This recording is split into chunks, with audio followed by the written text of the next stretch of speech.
Well, good morning, everyone. It is 5 in the morning, right? Is it? Well, it's 5:30 in the morning. I figured, why not? Let's do a quick flight with the Airbus A330. You know, I've been playing a lot of Forza Horizon 6 ever since it came out. I figured, well, maybe I should try to find the time to squeeze in between Forza Horizon 6, maybe a little bit of a Microsoft Flight Simulator. People ask me what's my favorite simulator. It's always going to be Microsoft Flight Simulator, especially with the PlayStation VR 2. There's no question about it.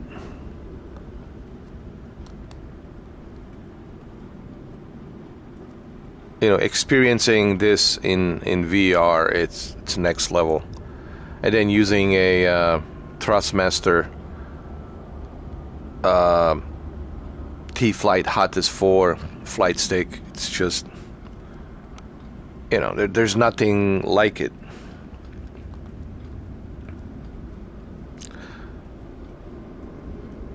We're in Los Angeles right now. Look at LAX. It's a beautiful airport. People ask me what's like my favorite airport, like the most beautiful airport. I have to say LAX. It's just beautiful, man. It's just the way it's designed, you know, everything.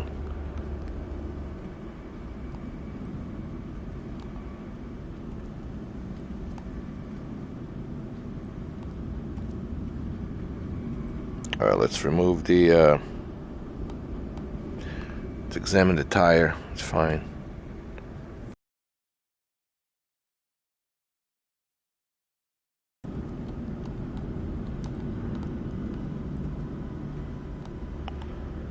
All right, just need to position myself here.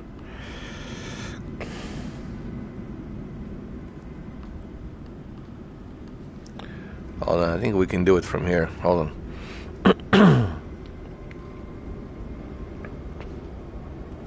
I like doing all of this. It really makes it more realistic.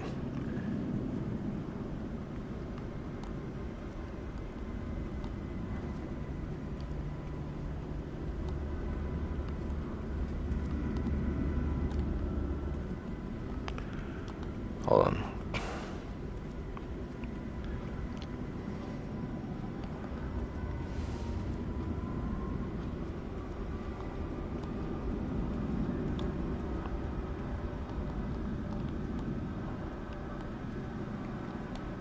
There we go.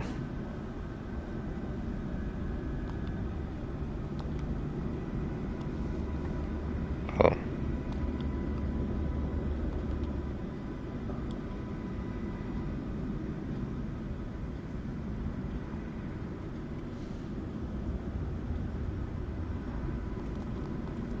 Okay, it's removed. With the VR, sometimes, you know, you have to position yourself, but you know, that's fine, dude. Like, that's what really makes it more realistic. It's like doing all of this, checking everything. It really makes you feel like you're a real pilot, and that's the whole point of the VR, is to give you that realistic sense of what it takes to be a pilot, right? And you know, this 330, Airbus 330, I love it. I already told you this is my favorite airplane. So you probably want to know, okay, Mr. 4K, now that you've been using you know, Microsoft Flight Simulator 2024 and PlayStation VR 2, what can you tell us about the quality? I'll be honest, and you know me, guys, I call it the way I see it. With me, there's no BS. I don't BS, all right?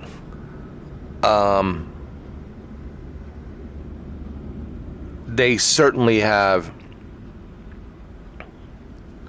made PlayStation VR 2 look much cleaner now. When it was in beta, the foveated rendering was here and there. you know. But now foveated rendering, it's a little bit cleaner. They might have, I don't know, bump up the resolution slightly, you know, like a deep learning super sampling kind of thing. That's what foveated rendering is. It's like a frame generation. It's just they probably might have bumped it up a little bit, you know, or scale it a little bit to make it cleaner. I'm guessing. I don't know. I'm not working for the Asobo, but I'm just telling you what I think. I know what I was experiencing when I was playing beta, and I know what I'm experiencing now. And I can tell you that they certainly have cleaned it up a little bit, and it looks sharper. Okay, how's that? I want to communicate with you guys so that way you understand what I'm trying to tell you. It's a little bit sharper. It's not drastically sharper, but it's certainly a little bit sharper. It's not like blurry like the way it was in beta because of foveated rendering. So it looks like they did something with a foveated rendering where they made it more sharper, and that's a bonus. That's a bonus. Okay, because you want to be able to see everything, the instruments, etc., etc. So I think they've done something with the foveated rendering. That's number one. Number two, HDR. Oh my God. Like, dude, I mean, remarkable. HDR looks much better now. They certainly have increased the HDR brightness here. And you have to understand, HDR with a OLED panel, with a very bright OLED panel, well, you get the idea, all right? I'm just trying to give you some idea. Just imagine you putting on this headset, knowing that it has an OLED panel. An OLED panel in itself, it's the best panel you can have for VR. All right? So, and on top of that OLED panel, imagine a very bright HDR. And then on top of that, they have cleaned up the foveated rendering. So now you know what I'm telling you. Now, again, this is just me telling you, but you have to put on a VR headset to understand. You know, watching this video, it's really not going to give you the experience. It's just giving you my feedback. So, this is remarkable. Let me tell you something about what I know that PlayStation 5 is expensive by today's standards. I know, you know, it's obviously a very expensive console, and I'm not going to sit here and deny that it's not. If you were lucky enough to get one before they, you know, raised the price, and if you were lucky enough to get the PlayStation VR 2 before they raised the price, then consider yourself very lucky. Well, let me tell you, buying a PS5 and a PlayStation VR 2 this holiday season, I can't think of a better, like a Christmas gift for a kid who wants to become a pilot, who dreams about flying, right? Let's say your son or your daughter, right? Yeah, I'm speaking to you, parents. Let's say your son and daughter, they love flying. They want to be pilots. They just dream about flying. Well, this Christmas, you can make that dream possible for them with PlayStation VR 2 and PlayStation 5. And I'm telling you, probably the greatest gift you can give them this holiday season. So that's what I think in terms of value. I know that it's expensive, and I know it sucks. I know. But hopefully Sony can find a way to maybe reduce the price during the holiday season, you know. But is this worth it? Oh, absolutely. Dude, I mean, the fact that this is even available, it's remarkable. Something happens to your brain when you put on a VR headset. It's almost like an avatar. It's like the movie Avatar, James Cameron movie Avatar. When Jake, remember, to me the first Avatar is the best Avatar. Yes, the Way of the Water was good, and the third one, but the first one is the best. Right, it's the original, it's the best. So in the first movie, right, Jake, he's the ex-Marine. His brother died, and he can't walk. He's crippled, and he's miserable. Like, the guy is miserable. You can tell. Like, it's not bad enough that his brother died, and then he's crippled. He can't do nothing. He's in a wheelchair. Just miserable. And then this Avatar program, right?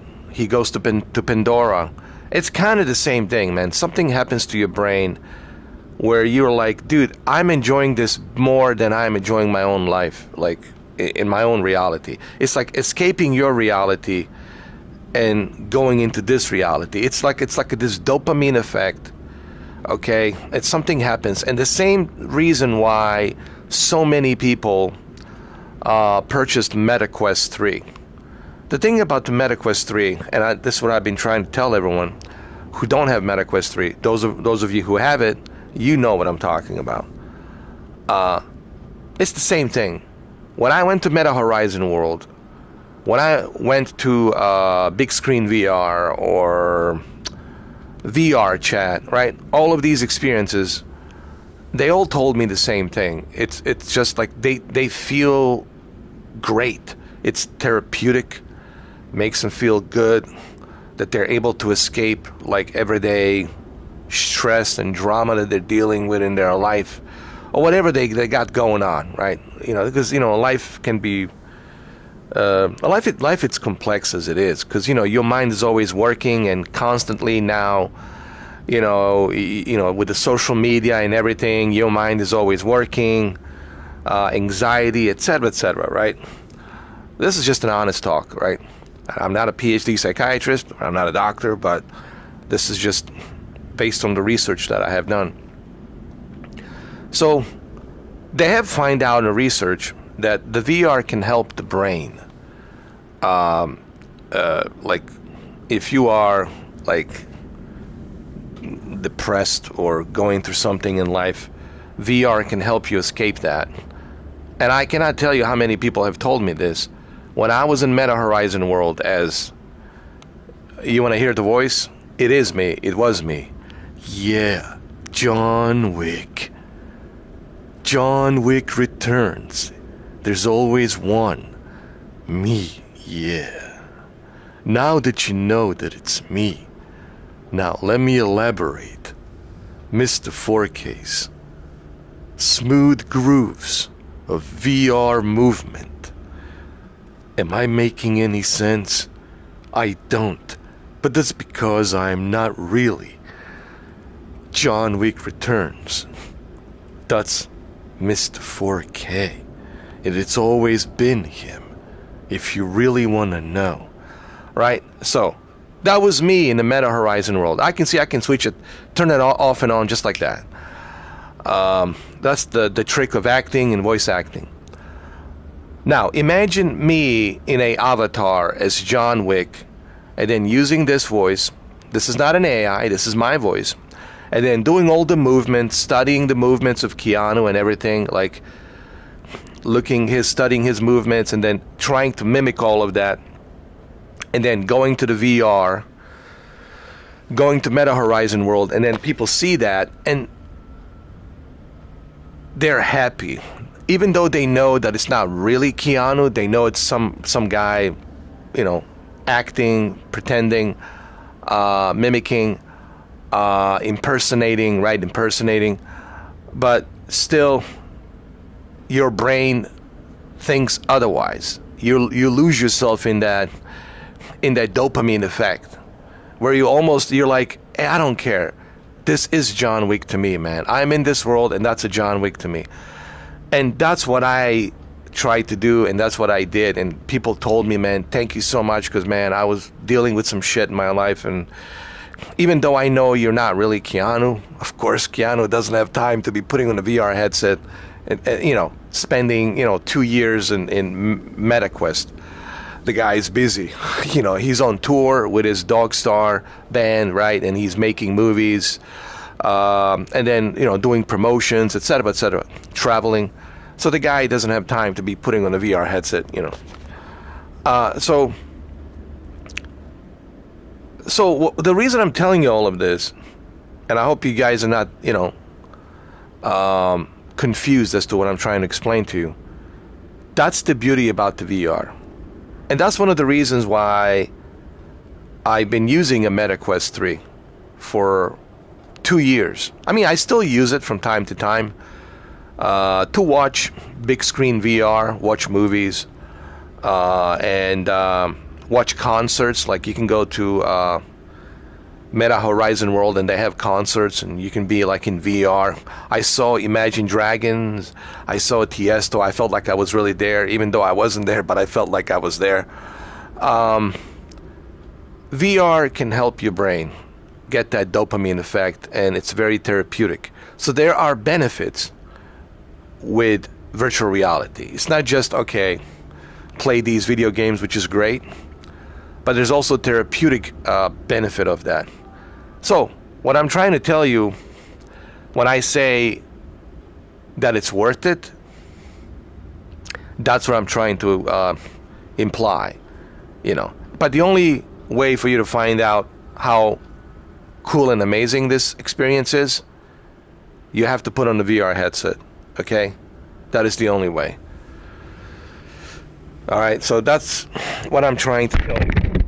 And I hope I'm not boring you with this conversation.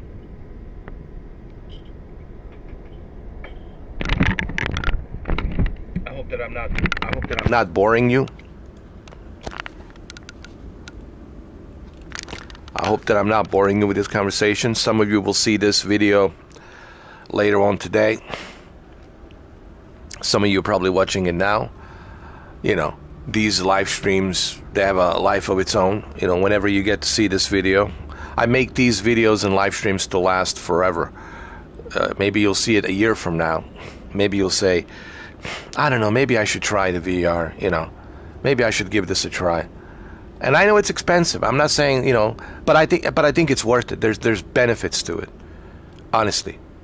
There's benefits to it. So, if you want to ask me, is this worth it? I think I just spent how many minutes explaining to you why it's worth it. But for you to understand that, you need to try it. That's the only way.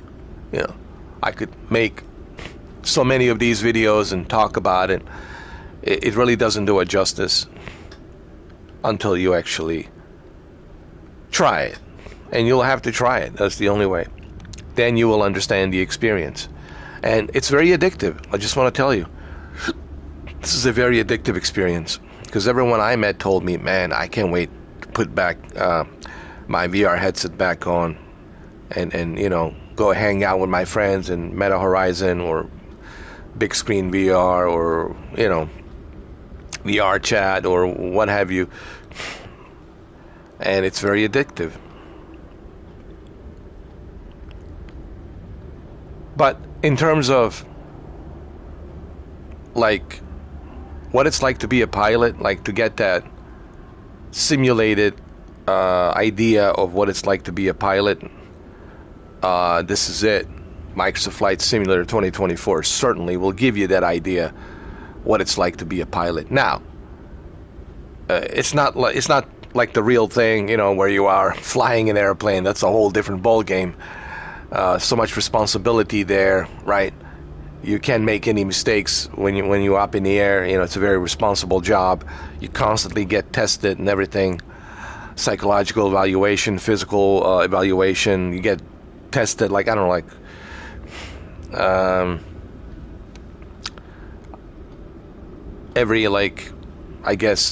every 2 weeks you get tested or something like that. From what I understand, it's like every 2 weeks, every 14 days you get evaluated, you get tested, everything. So it's a responsible job, obviously. But this, considering that it's on a console, it's pretty amazing that you have this ability on a console to experience this. On the PC, it's more expensive. Okay, on a PC it's more expensive because you need more powerful GPU, CPU, you need a VR headset that can handle it. All of that adds up, obviously, while the console and the PlayStation VR 2, it's still cheaper. I mean, it's still expensive, but it's still cheaper in comparison to what you have to spend on a PC.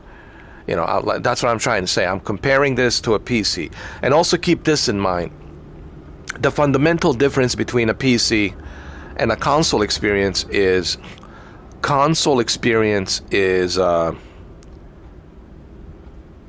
very convenient. You know, me turning on my PlayStation 5, turning on my Nintendo Switch 2, it's very convenient. Turning on a PC, there's so many updates. Every time I turn on my PC, you need to update this, you need to update that, you need to download this, you need to download that. There's always some constant updates that you have to go through. It's not a simple click and play experience. This is what I try to emphasize, why I always lean towards consoles than a PC, because the consoles are more convenient experience. And I'm all about convenience, as you know me. While the PC, that's not the case. You know. Plus, it's also more expensive. So think about that also as well when you decide to purchase PlayStation 5 with a PlayStation VR 2. Now, as far as the PlayStation, and we'll get to Fly. Just give me a second. Now, as far as the PS5 Pro, I don't know. I can't tell you because I don't have a PS5 Pro. But I assume that Asobo will eventually take the advantage of PS5 Pro. And I know it's $1,000, but I think, again, this is me personally, my preference, okay? Just because it's something that will benefit me doesn't mean necessarily that it will benefit you. So I'm speaking subjectively for myself. For my own selfish reasons, I have a subjective reason to purchase PS5 Pro, even at $1,000. Now, if I can find it used, I'll buy it used. As long as it's in a good condition, it's working. You know, I will always try to find it used first. If I can buy it used, then great. But if I can't find it used, then that's fine. I'll just go with a brand new. Okay, but I think I should be able to find a used PS5 Pro. So, for me, I think it will benefit me because I know that eventually Asobo will take the advantage of PSSSR 2, which is their PlayStation Spectral Scaling Super Resolution, right? By AMD, that they work together, which Mark Cerny has explained, and I'm pretty sure Asobo will take the advantage of the PSSSR 2. And that means that I will have even better experience with the PS5 Pro with PlayStation VR 2. Okay? Not only am I going to benefit with this game, with the PS5 Pro, but I'm also going to benefit with Gran Turismo 7 as well. So that's two games that I'm going to benefit. Not to mention 590 games that I have, and out of those 590 games, how many of them are PS5 Pro enhanced, right? So I have subjective reasons why I want to buy a PS5 Pro. And I understand if you don't want to buy it because it's too expensive and, you know, and PS6, you know, announcement, maybe next year we'll hear about it. I don't know. So I totally understand if you don't want to buy it. But for me personally, I think not only do I have to think, I know I will benefit from it, you know. So that's one of the reasons why I want to get PS5 Pro, in case you're wondering why. Alright, so let's go inside a cockpit. Alright, there's my lovely co-pilot. Speaking of PS5 Pro, will they be able to bump up the resolution? Yes, with the PSSSR2. Not only will they be able to bump up the resolution on both eyes, right, to scale it and dial it a little bit higher, so that way you have a better, cleaner, sharper foveated view, but they also will be able to give you a good performance as well on top of that. So, you know, that's all beneficial to me. And why wouldn't Asobo take the advantage of PS5 Pro? I'm sure they will.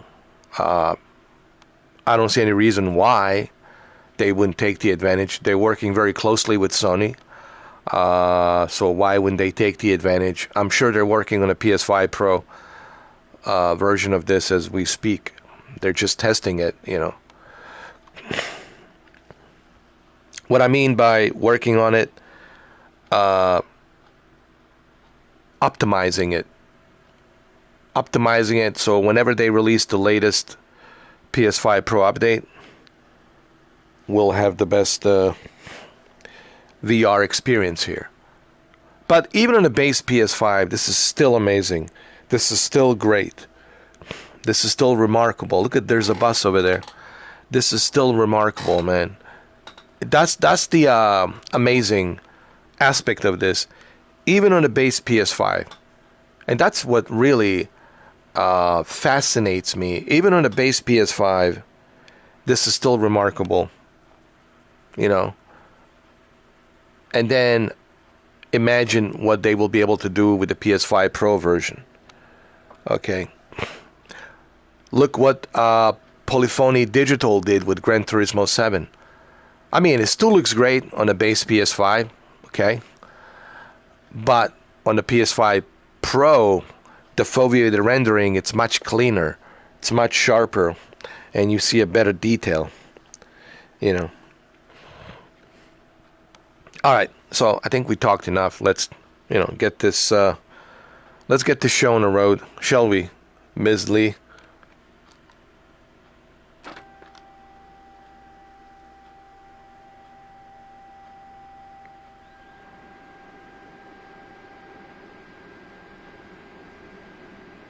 Let's turn up the wipers, turn it off. Alright, so first thing first, let's load the passengers.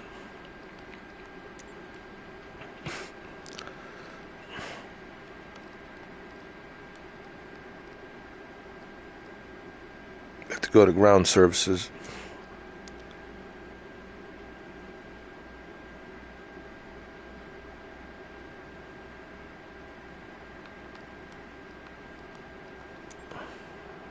All right. Mr. 4K upscaler Mike India Sierra Tango Echo Romeo. Could you please get the passengers on board? Thank you. Mr. 4K upscaler Mike India Sierra Tango Echo Romeo. The jetway is going to be connected. All right, there's the jetway right there. It's connected. How cool is that? Pretty cool. There you can see it. It's already connected. The passengers are boarding right now. There's also the cabin lights needs to be turned on. There we go. The cabin lights meaning the lights inside the airplane. I'll wait for the passengers to board. Once they are boarded inside the plane, then we'll walk around the airplane a little bit. There is a dome light, but I don't like using a dome light. I like it like this. It's just better for my eyes. And Ms. Lee likes it like this better. So do I. I think a lot of pilots, they keep it like this because they want to be able to see outside. You know, they don't want the dome light to be, you know,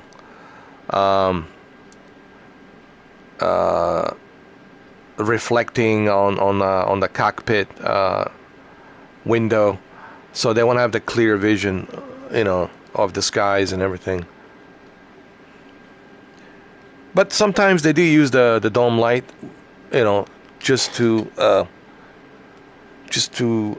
make sure if they need to look for something and, you know, they can't find something, so they need to turn on the dome light, they'll turn it on, right, and look around the area in the cockpit if they're searching for something. I don't know, maybe a spare headset. There's a headset over here, right?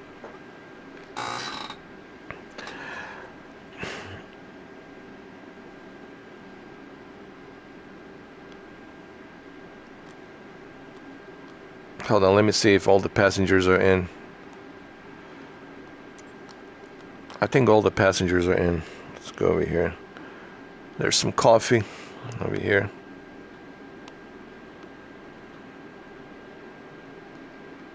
Yeah, Ms. Lee, there's some coffee here if you want it.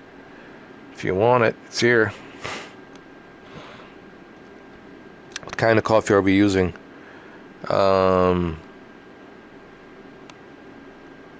Folgers.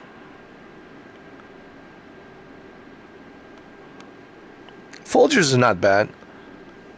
All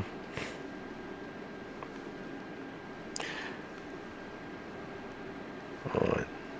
So let me squeeze through here. Yeah, Folgers good. All right, let me just check the bathroom really quick. This airplane is very detailed. There's a toilet. There's paper towel.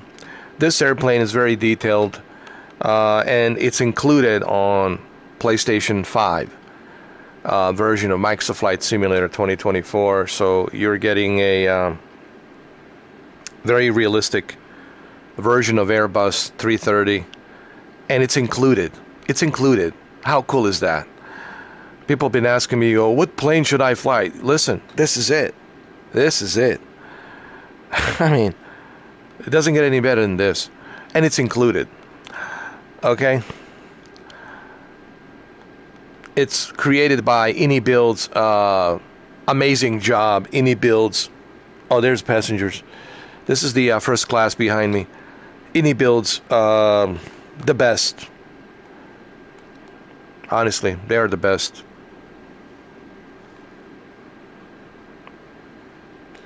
They really are the best. And they're not even charging you like $80, unlike Phoenix. Now, Phoenix is the most realistic flight model. I will admit, because I have Phoenix. But Phoenix, it's also expensive. And this is like included. That's the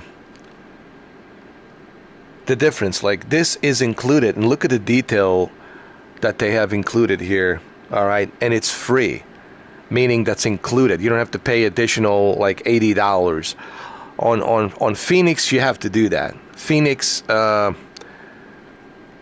it's the developer company called Phoenix, and it's great. You know, it's a very realistic flight model, but again, you have to pay $80. Here, this is included. You don't have to pay anything, and it's created by Any Builds.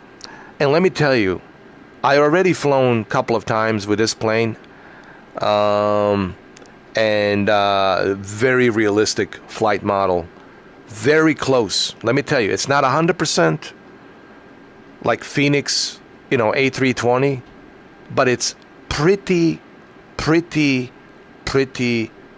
close to Phoenix A320, and this is included. You don't have to pay for it. So yes, you could say I'm Any Builds fanboy. Absolutely, dude. Great job, Any Builds. I mean, so this is the first class right here, as you can see. The passengers have boarded. I'm just showing you how great this plane is. Now, the one thing you will notice about this plane when you put on the VR headset is the sense of space. The one thing that they have done right is a sense of space. Look at all the detail. There's some more coffee here. This is where flight attendants are. There's a small closet here. You can put your uniforms, flight attendant uniforms. So, the sense of space that Indy Builds has created here on the Airbus A330, it's truly remarkable. And I already talked about that on my previous live streams. And you will see that once you put on the VR headset. Once you put on the VR headset, you will see that.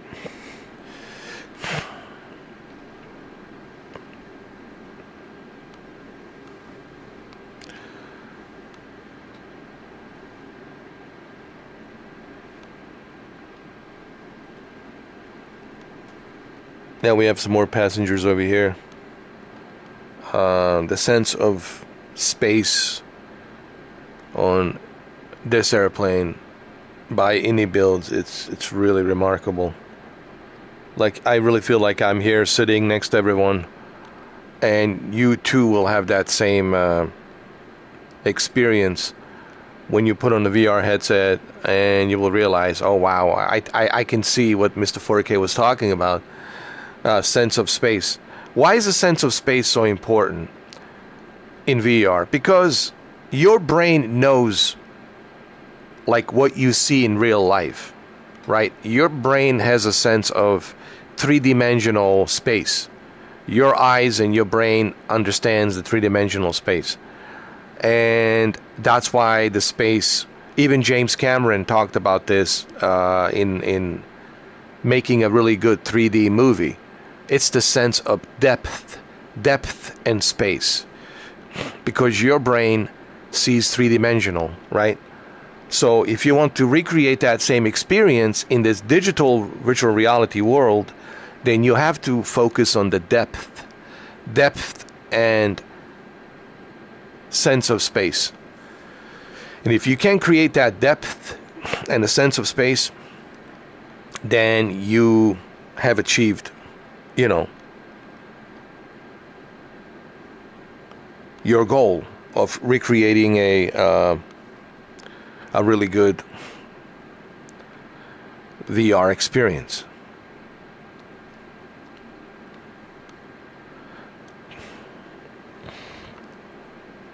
All right, so those are the passengers. They're all in. Now we need to go back to my cockpit. Now, can you go faster? Yes. You just have to adjust the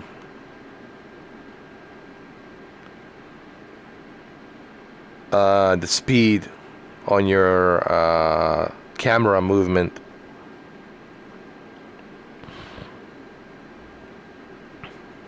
This is great.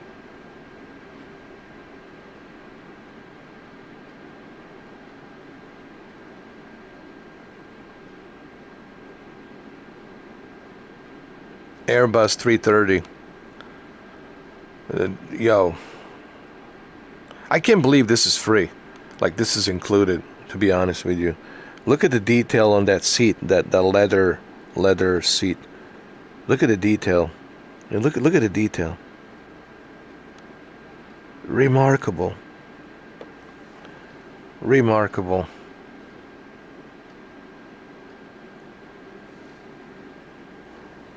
Remarkable.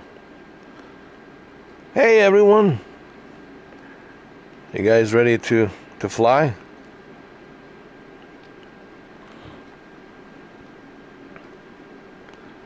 And then here we are inside a cockpit.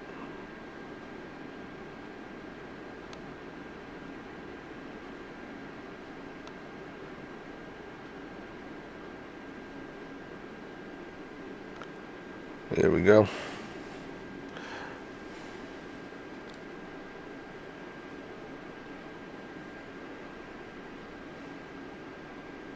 So where's the dome light? Dome light is right here.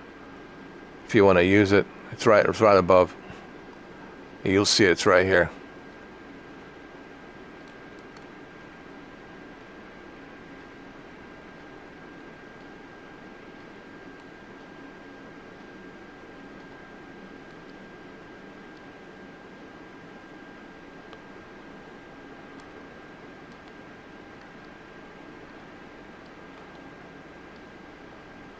You can choose bright. I keep it on bright. And then here you can select dome.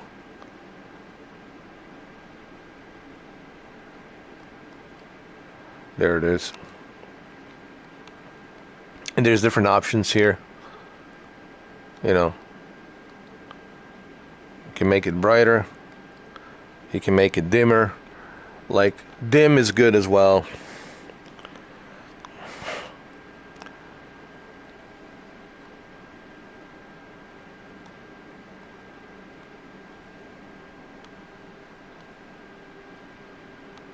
Like if you want it to be dimmed like this.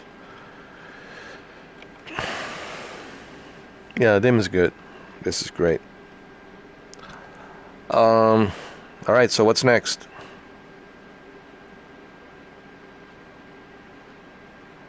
But I personally like to turn it off, you know. But anyway, I'm just showing it to you guys. So the next step is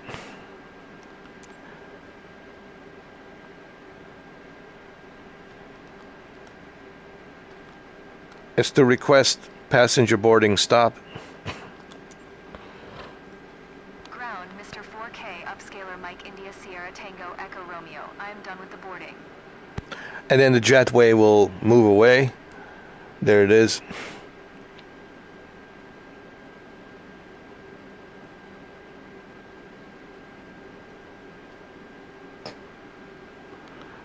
So the next step is to request a pushback.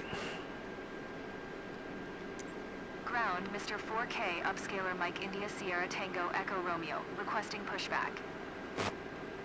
Now you have to release the parking brake. Sierra Tango Echo Romeo. Pushback request accepted. You have to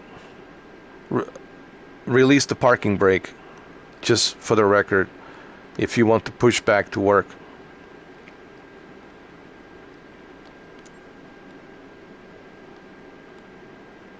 And in this case, we want to move to the left.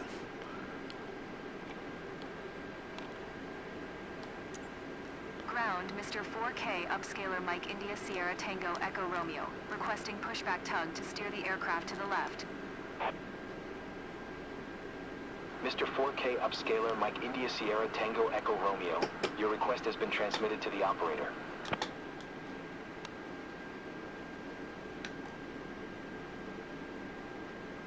Hold on.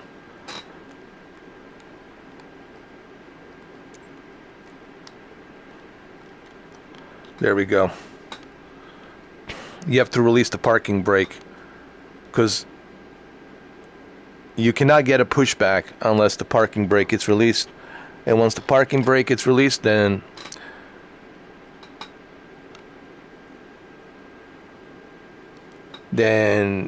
you get a pushback. And the pushback will do it automatically for you. Ground, Mr. 4K, upscaler Mike India Sierra Tango Echo Romeo. Requesting the end of pushback. All right, there we go. 4K upscaler Mike India Sierra Tango Echo Romeo. Request to end pushback received. And then you, of course, Ground, Mr. 4K, upscaler Mike India Sierra Tango Echo Romeo with Golf. Request taxi for takeoff, west departure. Mr. 4K upscaler Mike India Sierra Tango Echo Romeo. Taxi to and hold short of runway 25 right via taxiway Delta 10 Delta Kilo Charlie Charlie 1 Bravo Bravo 1. Contact tower on 119.8 when ready. okay. Acknowledge taxi clearance. 119. Got it. Right via taxiway taxiway Delta 10 Delta Kilo Charlie Charlie 1 Bravo Bravo 1. Mr. 4K, upscaler Mike India Sierra Tango Echo Romeo. All right, so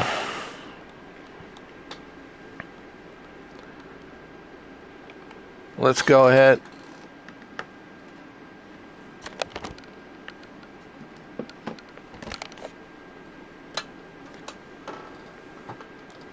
Let's do this.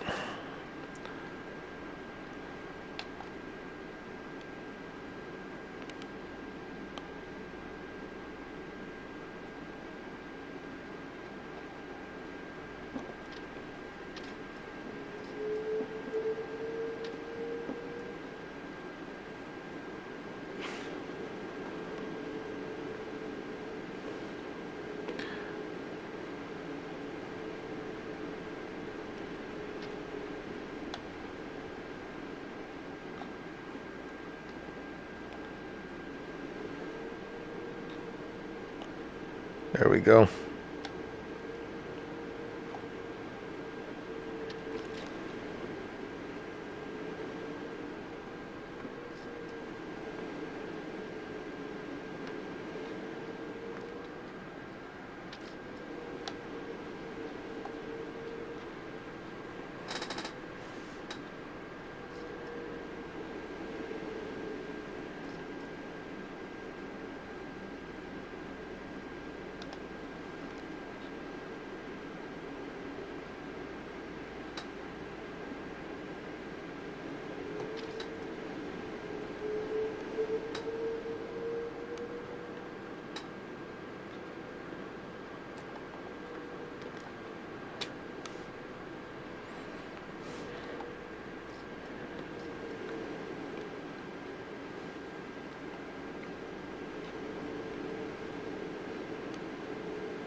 There we go.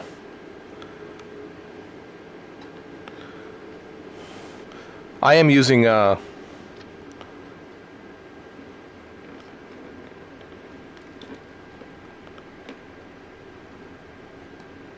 T-Flight Hottest T-Flight Hottest 4 flight stick.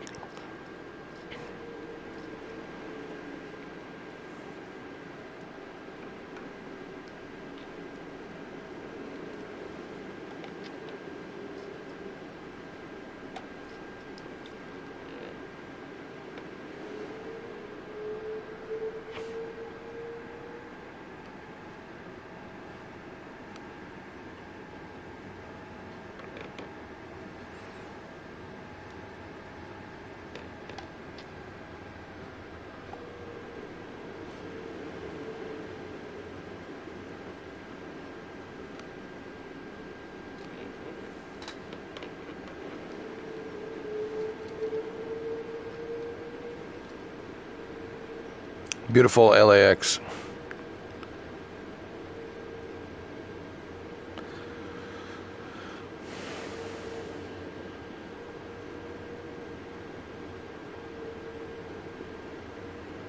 We'll turn off the dome light once we're ready to take off. I don't like using it. I just wanted to show it to you guys.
You want to make sure you have a good speed.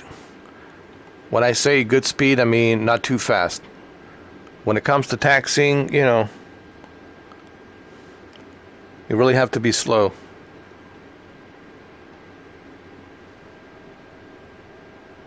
Remember, you're not driving a car, okay? Right, Misley? And make sure you apply the brake where it's needed. If you feel that you can't make that turn, then you apply the brake, which I will right now. See, I applied the brake, and then I adjust my speed again.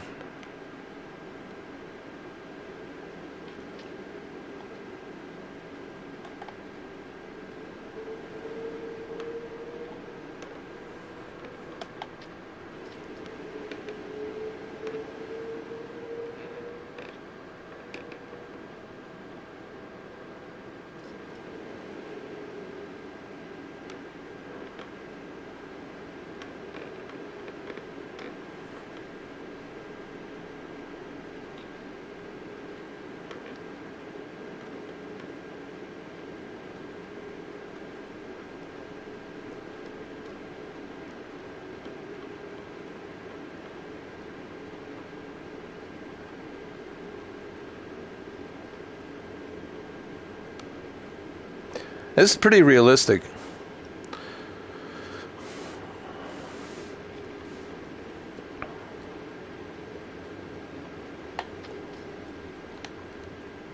Let me just take a screenshot here. This is really beautiful. And let's also turn off the... hold on. Let's turn off the dome light.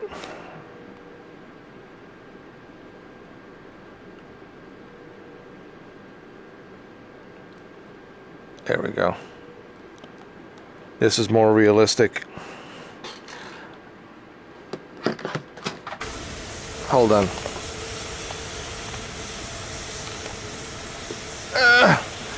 I dropped my controller.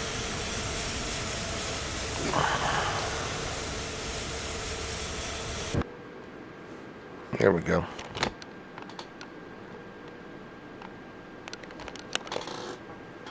Because I'm in VR and I'm trying to have a sense of where I am in my reality.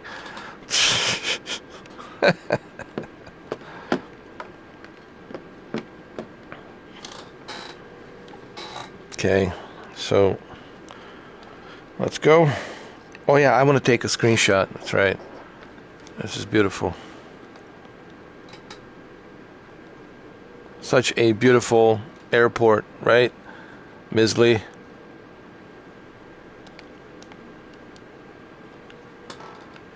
Beautiful airport.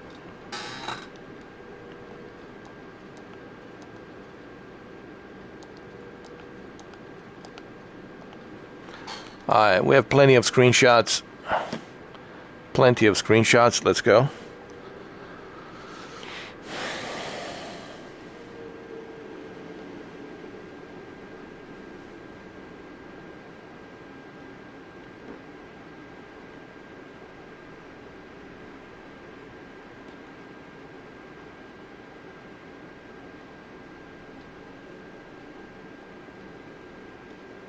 Remember, you have to go slow.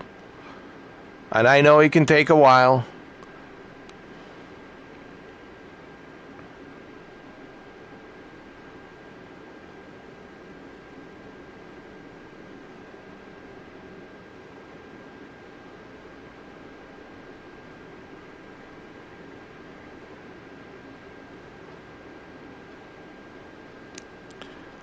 But believe me, it's worth it.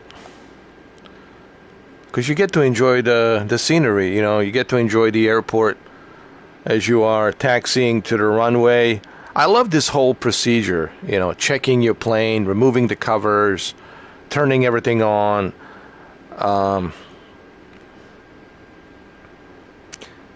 Can you learn how to become a real pilot with this? Oh yeah, dude. Like, I'm like very familiar with the Airbus 330.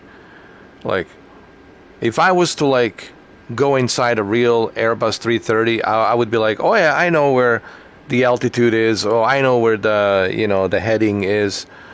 I know where the, you know, all the radio communications are. I know the above panel, where the APU switches are, the battery switches are, where the jet fuel flow, hydraulics are, and all that, where everything is. Like, I would be very familiar. So yeah, I guess you could, you know. Yeah, but then, you know, it's a one thing flying in a video game simulator, but it's a whole different ball game flying in real life, right?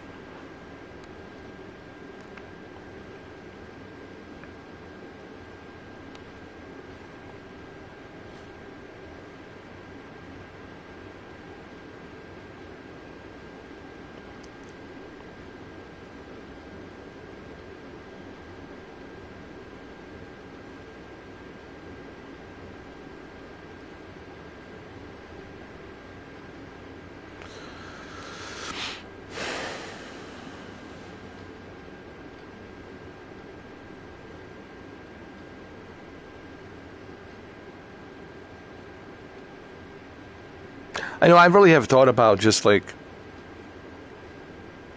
live streaming flight simulator. That's all I thought about doing. Look, there's the LAX sign right there. Very detailed. But, you know, my channel is not just about flight simulations, even though, oh my God, I've been covering Microsoft Flight Simulator since it started. If you type in Microsoft Flight Simulator 2024, chances are you will find my videos. Chances are you will find my live streams. Same goes for Microsoft Flight Simulator 2020. If you type in Microsoft Flight Simulator 2020, chances are you will find my videos. But I don't want my channel to be just about flying airplanes. You know, I want my channel to be about a variety of video games. You know. But yeah, I love this. For sure. Yeah.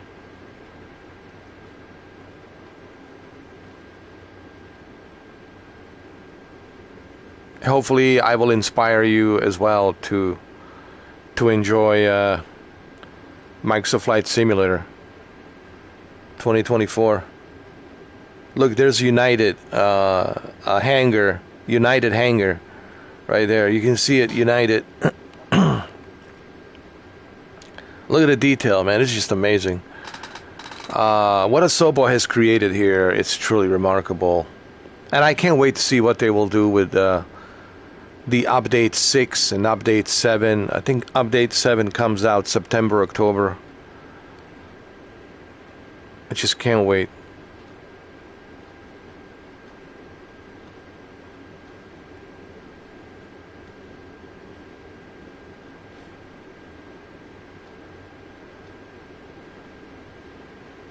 It's a very tight corner here. You can apply a little bit of a brake if you feel like you need to. You know.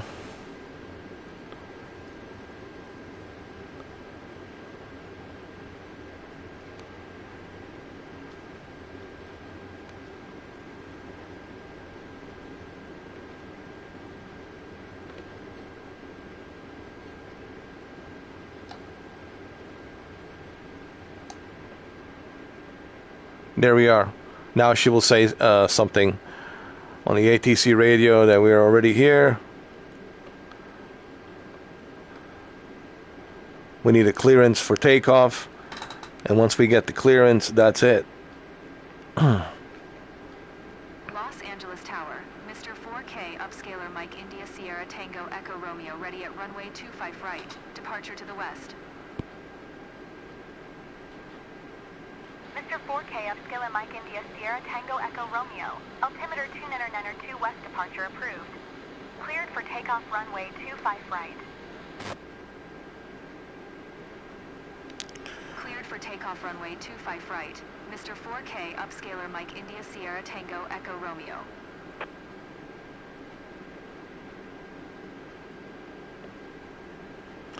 All right, we just need to position ourselves. We already got the clearance and we're good to go. You also have to get a clearance before you land. It's very important. Prior to you landing, you need to get a clearance. All right.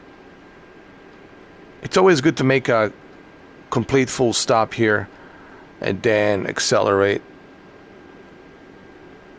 Right here.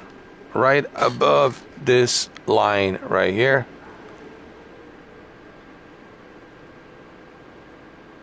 Right there.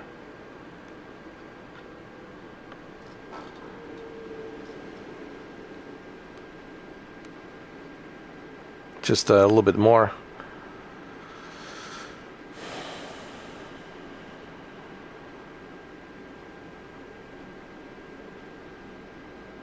Why you want to be on above that line? Because you want to give space to other airplanes that might be behind you, you know.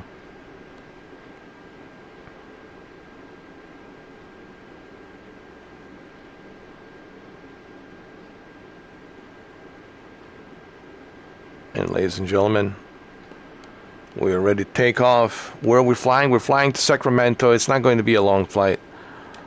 It'll be a short flight.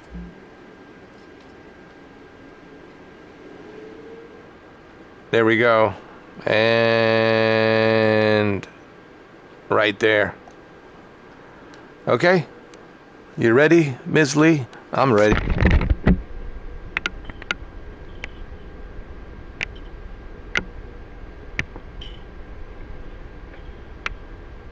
A little bit of coffee. It is in the morning. Well, in Los Angeles is what? What time? 6:30 on East Coast, so it's, let me see, it's 3:30. It's 3:30 in the morning. All right, well, here we go, ladies and gentlemen. All right.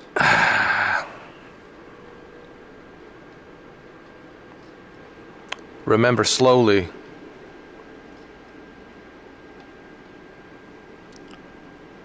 Always start slowly, and then gradually you increase the speed. You never do a full throttle. This is what the pilots told me. You slowly, gradually adjust, and then you gradually adjust speed.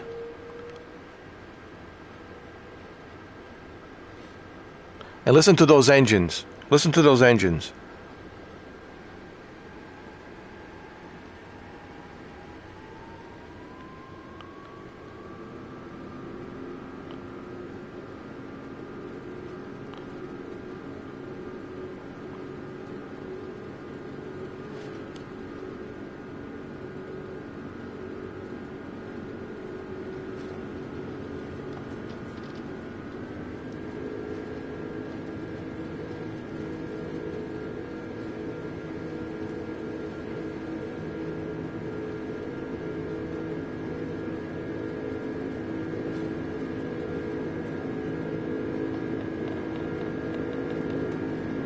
And smooth as the butter, huh? Smooth as the butter, huh? All right, flaps up. Gears up. Mr. 4K, upscaler Mike India, Sierra Tango Echo Romeo. Continue for west departure. Yes. Los Angeles Tower, Mr. 4K, upscaler Mike India Sierra Tango Echo Romeo. Continue for west departure. Yes, LAX, it's Mr. 4K, upscaler Mike India Sierra Tango Echo Romeo. Leaving my... Los Angeles Tower, Mr. 4K, upscaler Mike India Sierra Tango Echo Romeo. Frequency change. yes, Los Angeles Airport International, LAX. It's right next to the ocean.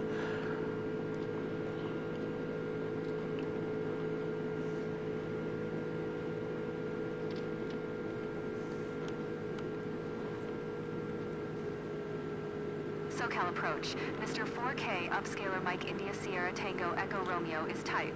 3 miles southwest of Charlie Alpha 79er, 3900. Request flight following. Mr. 4K, upscaler Mike India Sierra Tango Echo Romeo, SoCal approach. Squawk 0607. All right. Squawk 0607. Mr. 4K, upscaler Mike India Sierra Tango Echo Romeo.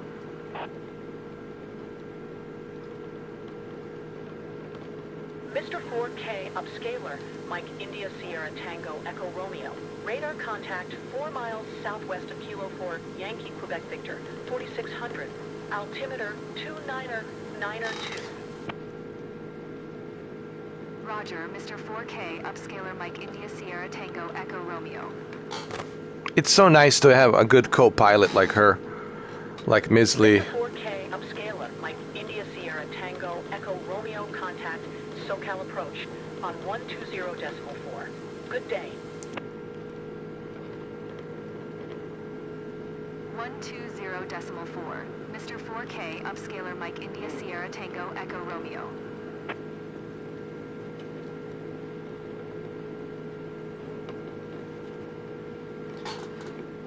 Look at Los Angeles. City of lights.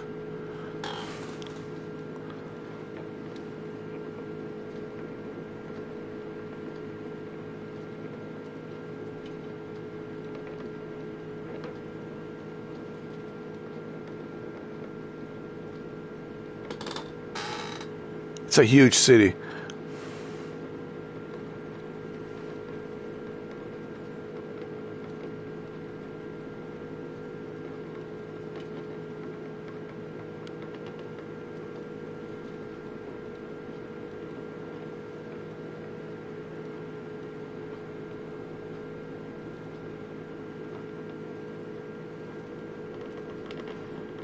I love the sound of the engine. It's very realistic. Yeah, this is a huge city, man. LA. It's a very famous city. Who doesn't know LA? Even the villagers in Africa, they know about LA. Even in Congo, they know about LA. I mean, there's not a part of this world that you can go that people don't know about LA. Through movies, they've seen it so many times. Everyone knows Los Angeles. Yeah. It's a very iconic city. It's a very iconic name. It's also a very cool city too. But everybody wants to be a celebrity. Everybody wants to be famous.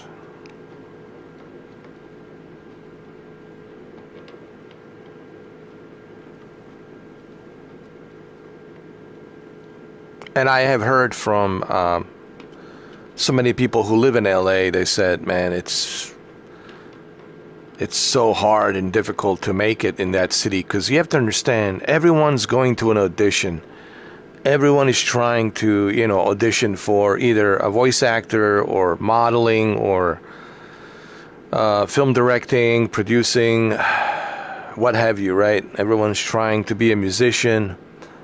Everybody wants to be famous, basically. Everybody wants to be a comedian, comedy clubs, because there's so much competition. So I heard stories from a lot of actors. I was watching their podcasts. Like Brian Thompson talked about. You guys know Brian Thompson. He always plays a bad guy. He played the bad guy in the movie Cobra, opposite Sylvester Stallone. He played that creep. He has a very unique face, but he's a sweetheart. Like, Brian it's a sweetheart. But even though he played these like very scary, creepy guys, a lot of these actors who played villains are like teddy bears in real life. It's what you guys don't know. But anyway, he said he barely, dude, like, he was auditioning for... He used to work in a theater, basically. And if I remember correctly what Brian said, he used to work in a theater, and casting agent found his profile in the theater, and they asked him for audition. It's like, hey, we want you to come for an audition. They didn't tell him what the audition was for. They said, just we want you to come for the audition. Once he arrived there, then they told him there's this guy, James Cameron. He's looking for a punk to play a punk in the beginning of the scene of the movie. And he played that punk. Him and Bill Paxton, they were selected actually. So Brian Thompson and Bill Paxton, they know each other. Well, they used to. Well, Bill Paxton passed away. May he rest in peace. But they used to know each other. They were friends, you know. So Brian Thompson and Bill Paxton, they were selected to play punks. Remember those punks in the observatory? When Arnold comes walking up butt naked, you know, and he asks him, I want your clothes. Give me your clothes now, you know. And then and they were like, yeah, sure, whatever, dude. And of course, what happens? Terminator reaches out, snatches his heart out of the chest, and then he dies, you know. And then Bill Paxton, I don't know, I forgot what happens to Bill Paxton character. I think he ran away, dude. So anyway, Brian talked about, and you guys can go find him, man. He's on YouTube. He talked about like how difficult it was, man, just to get the role. And he says there was so much great talent, and he knows so much great talent. And he says, dude, like, I couldn't believe that I got the role. It's a small role, but that small role for the Terminator, for both him and Bill Paxton, opened the door for the career that they have right now. So if you look at Brian Thompson's career, right, first it was Terminator, and after the Terminator was Cobra. Remember, he was the bad guy in the Cobra, Sylvester Stallone Cobra movie. And Sylvester Stallone back then was pretty famous. He was pretty big. So was Arnold, of course. But Sylvester Stallone, coming from Rocky and Rambo, he was pretty hot. Like, he was real hot, especially with the Rocky 4. So he was coming out real hot. So for Brian Thompson to get another role to play in Cobra, that opened up even more doors for him. And then Jean-Claude Van Damme movie, what was it called? Lionheart or something like that? Lionheart. Where Jean-Claude Van Damme was playing a legionary, and he runs away and he goes to America to help his sister, or something like that, like his sister and his niece. So he goes in there to make money for them because they're struggling. So he goes fighting, and you know, Brian Thompson also worked with Jean-Claude Van Damme with the Lionheart, and then you know his career opened up and he started doing more movies. He was in the X-Files as well. Bunch of TV shows. And then same thing with Bill Paxton, you know, Aliens, right after Terminator, Aliens, of course. And after Aliens, you know, a bunch of other movies Bill Paxton has done as well. But the reason I'm telling you this, because we're flying from LAX, from LA. The reason I'm telling you this, because they say the same thing. Like, they were very lucky, dude. They said, dude, you can try hard all you want. You know, the town is very unforgiving, dude. Like, it's really tough. LA is tough, dude. It's tough to make it in LA. If you make it in LA, you're lucky. It's tough. It's really, really tough, man. It's really hard because so many people want to audition. So many people go for the audition. So many people, they want to make it in LA, right? They want that fame and glamour in Hollywood, right? And you have to be lucky. So this is what they said. This is not what I'm saying. This is what they're saying. And Brian Thompson said the same thing. He says, I was very fortunate, very lucky to have this career because there's so much great talent he says, out there, and they picked me. I was like, why me? Out of all the talent that he worked in the theater. So you have to be lucky. I think this goes for everything. You have to be lucky. A lot of things in life, it's pure luck, honestly. Same thing with the YouTube. If you're successful with YouTube, right? It's luck. Or if you want to be a musician, and you know how many musicians there are out there, and they're really good talent, but they never make it because it's so tough, it's so hard to break through, to get that breakthrough. So you have to be lucky. It's luck, honestly. And they all say the same thing. It's not just like one actor says it. Every actor said the same thing. Even Keanu said the same thing. He was very lucky. They all said the same thing. Luck has plenty to do with it. Every actor who has done a podcast or interview, and I watch all of those, they all say the same thing, man. That means they're all telling you the truth. There is no secret sauce. A lot of people think that there's some sort of a secret sauce or some sort of, strategy. Oh, if you do this, if you do that, you'll become famous, blah, blah, blah. There is no secret sauce. There is no strategy. Either A, you're lucky or you're not. It's really, that's what it boils down to, man. Either you're lucky or you're not.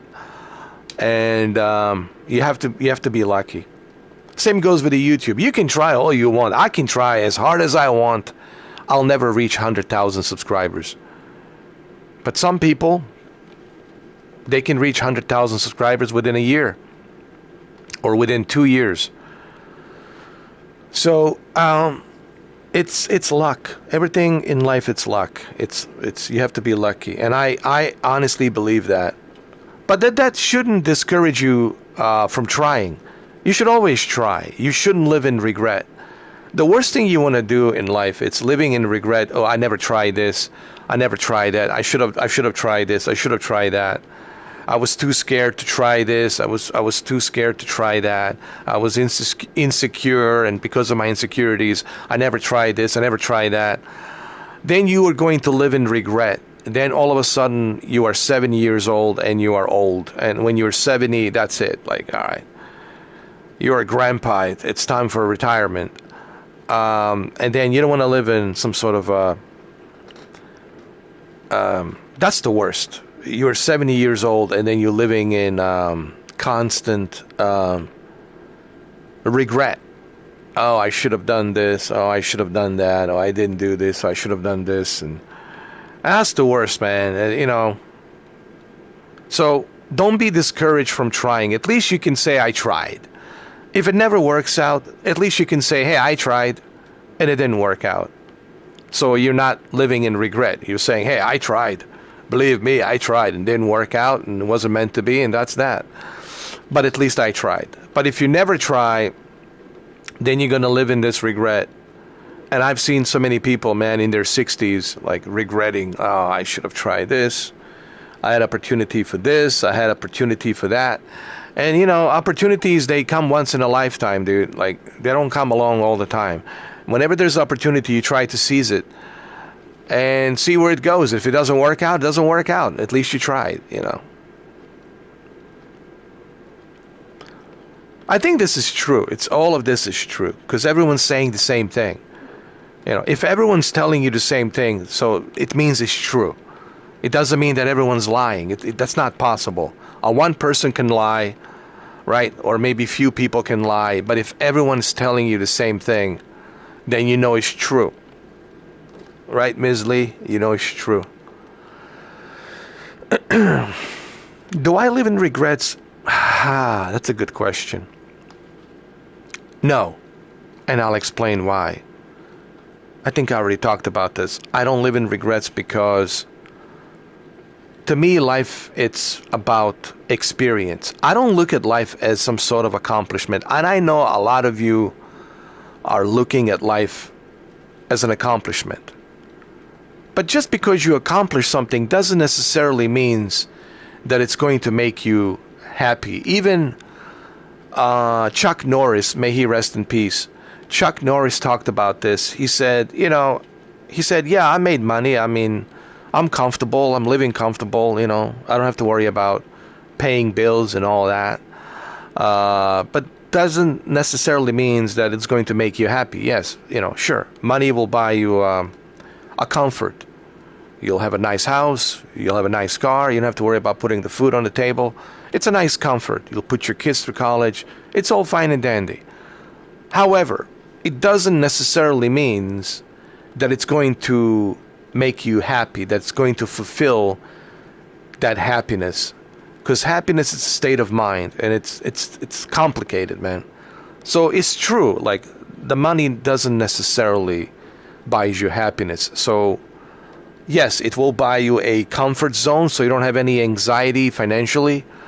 Comfort zone meaning, oh, I got money, I'm good, right? So you have a comfort zone, but doesn't necessarily buy you happiness, and that's what Chuck Norris talked about.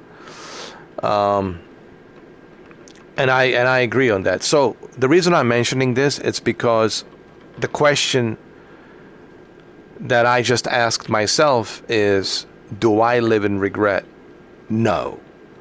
Everything I've been through in my life, in my 47 years, I'm almost 50, dude. I'm a middle-aged man. I'm 47 years. I'm old. I'll be 50 in 2029. Not far from now. 2029 will be here faster than you think. I will be 50. But right now I'm 47. So in my 47 years, I look at life as a experience. I don't look at life as some sort of achievement that I need to brag about. I talked about this yesterday on my Forza Horizon 6 live stream. I don't look at life as some sort of I need to prove something to somebody, or I need to validate myself. Remember, everyone is busy living their own life. People don't really care much about you as you think as you think in your mind that they do. Why? Because they can't. Because they're busy with their own life, man. That they can't be bothered about what you're going through. Like Ms. Lee can be bothered about what I'm going through, and I cannot be bothered about what Ms. Lee is going through. Because that's her life and this is my life, right? So everyone's busy doing their own thing, living their own life. So that's why people don't really care about. It's not that they're not like bad people. They're not evil people. It's just they're not narcissists. It's just they're busy living their own life, man. They can't really care much about you. They're busy thinking about them and what they're going to do in their career, right? So what I'm trying to say is, don't try to live your life appeasing to other people. Don't try to live your life trying to impress other people.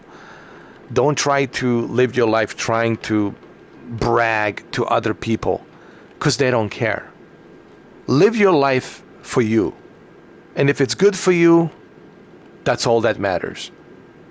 If it's good for you, that's all that matters. Nothing else matters as long as it's good for you. All right? If you find a good relationship and you love her and she loves you, you don't care what other people think, because it's good for you, But if you start living a life trying to fit in and trying to impress other people, and that's what's going on with this generation, Gen Z. Everyone's raised with social media and TikTok, and they think the people's opinions are very important. No, they're not, and they will never be important, because you live your life for yourself. You are a very unique individual.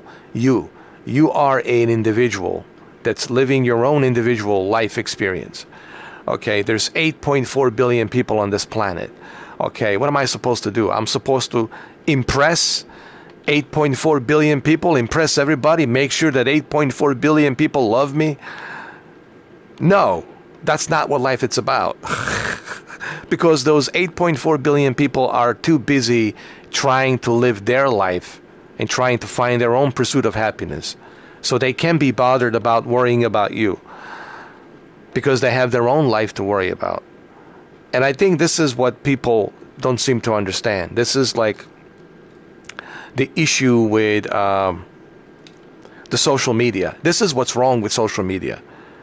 Oh, how many likes do I have? How many followers do I have? This is the problem with social media that people don't want to address and talk about. Because everyone is seeking validation, and they're seeking validation from social media, the worst possible place. You should only seek validation from a close friend, someone whom you've known for a long time, close friend, best friend, a family member, right? That means a lot. You know, your friend circles and your family circles. People whom you've known for many, many, many, many years, right? That's where the validation means a lot. But people trying to validate themselves to a bunch of strangers around the world, that's not healthy, okay? But remember, again, you live your life, for yourself, for your life. Everyone's living their life. Your brother is living his life. Your sister is living her life. And they can be bothered. Sure, they want to help you because you're their family member, but they also can be thinking about you all the time. And you can be bothered thinking about your sister or your brother all the time because you've got your life to worry about. You got your own life, your own journey to go through. And this is why I don't have any regrets. You know, this is, again, goes back full circle to what I was saying about regrets. This is why I don't have any regrets. Because to me, regrets, it's a waste of time. Hold on, let me see how far we are. Just need to look at the where we are really quick.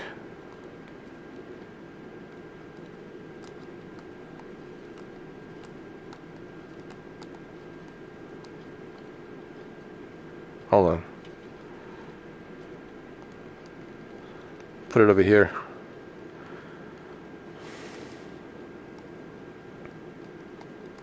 There we go.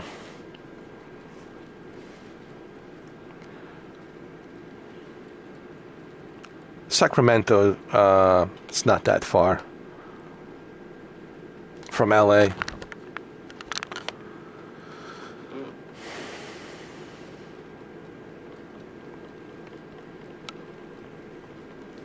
Now, this is my opinion, you know, but I don't think my opinion it's incorrect. And I know opinions are opinions, but I think this is based on a fact. I don't think this is even a matter of opinion. This is based on a fact, because the fact is, I am busy living my life. You are busy living your life. You can be thinking about me. It doesn't mean that you don't like me. It doesn't mean that you hate me. It doesn't mean that you are a narcissist or a selfish person. It just means that you are busy, man, living your life. I'm busy living my life. I can't just think about you all the time. But people have this idea in their heads that, oh, if he's not thinking about me, then he doesn't like me. No. It's just people are busy, man, living their life. They can't just think about you all the time. So that's why it's important not to live in a regret. Why do I don't have any regrets? Because life, it's about the experience. Whether it's good or bad, or ugly, or great, or sad, or happy, or whatever, I take all of that collective experience as an experience, right? And that's what it's about. Like, it's like, I've been through so much in life, so many experiences that I'm very grateful, like I said. And if you look at life like that, I think you will feel at peace. But if you're constantly chasing something, chasing a fame, chasing some sort of validation, chasing some sort of like recognition, then you're not really helping yourself. You're just making things worse for yourself. And that's why you're constantly angry and agitated, because you're constantly trying to chase this false sense of reality. A false sense of reality, which is this idea that you think that people think about you or they care about you.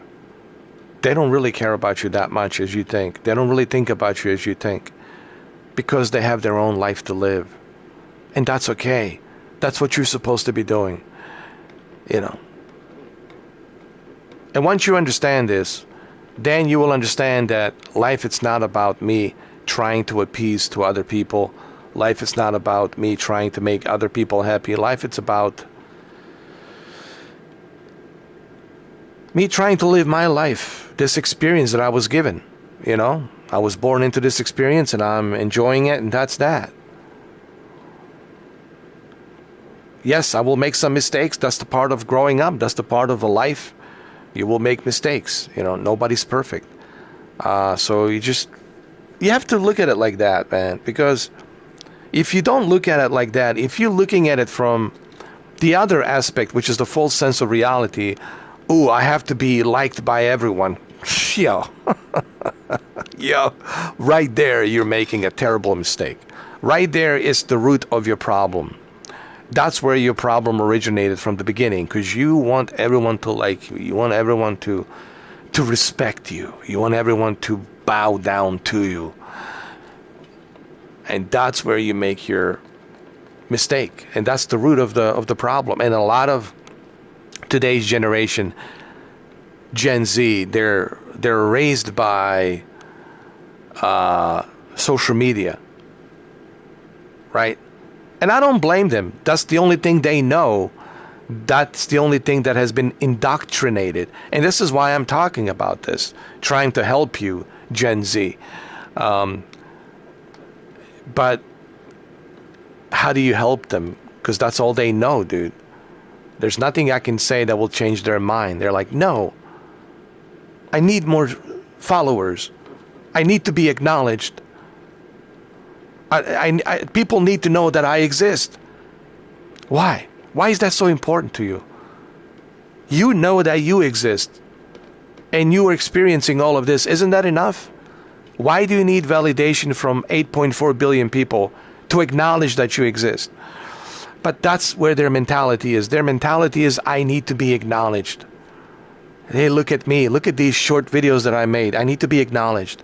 Am I not pretty? Is my booty not big enough? Is my cleavage not big enough? Am I not pretty? Right? So they constantly they constantly seek acknowledgement and validation. And this is the problem with social media. And these big tech companies don't care. They don't care. And, you know, but you should care. The big tech companies will never care. Because the big tech companies only care about the profit, about the money, right? But you need to educate yourself. And that's why I'm telling you this, to help you. I will never give you a bad advice. You know, I don't care if you like me or don't like me or whatever your opinion is about me, that's fine. You are entitled to have whatever opinions you want to have about me. I'm on a public space. You are welcome to make fun of me and say whatever you want to say. Okay? You have that right. But remember, everything that I tell you guys, it's for your own good. I will never give you a bad advice. Every advice that I give you, and maybe, you know, 10 years from now, somebody will look at this live stream 10 years from now and they will say, this guy only gave the good advice.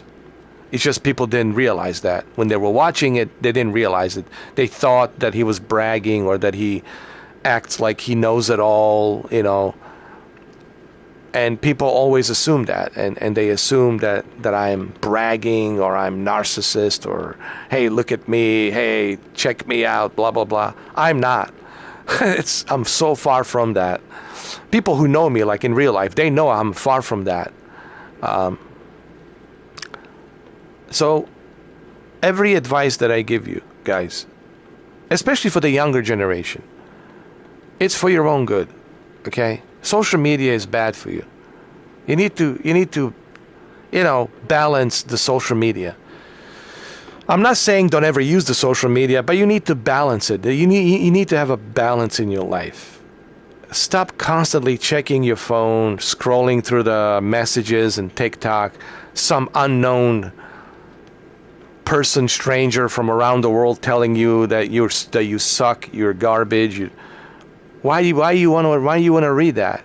Why do you care? I don't care. Why do you think I was always in a member chat? The reason I was in a member chat is because I wanted to surround myself by selected few people whom I like. I never liked going to a public chat because in a public chat, I don't want to read what a bunch of strangers have to say about me. I don't need that. I don't need that in my head. I don't need that in my mind to read a bunch of stupid nonsense, going through the chat, people, making a bunch of stupid judgments about me. I don't need to read that crap. People have a right to say what they want to say, especially when you're in a public space, but I also have a right not to read it.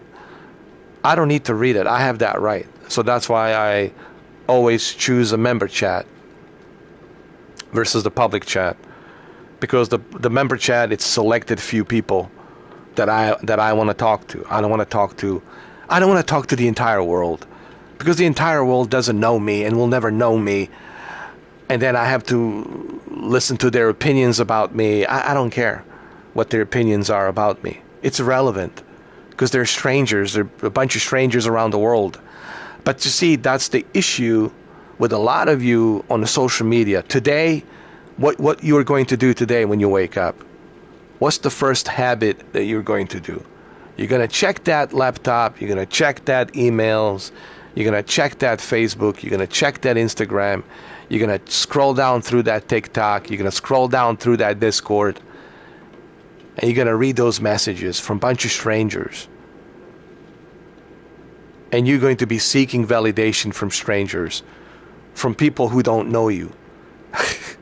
Think about that.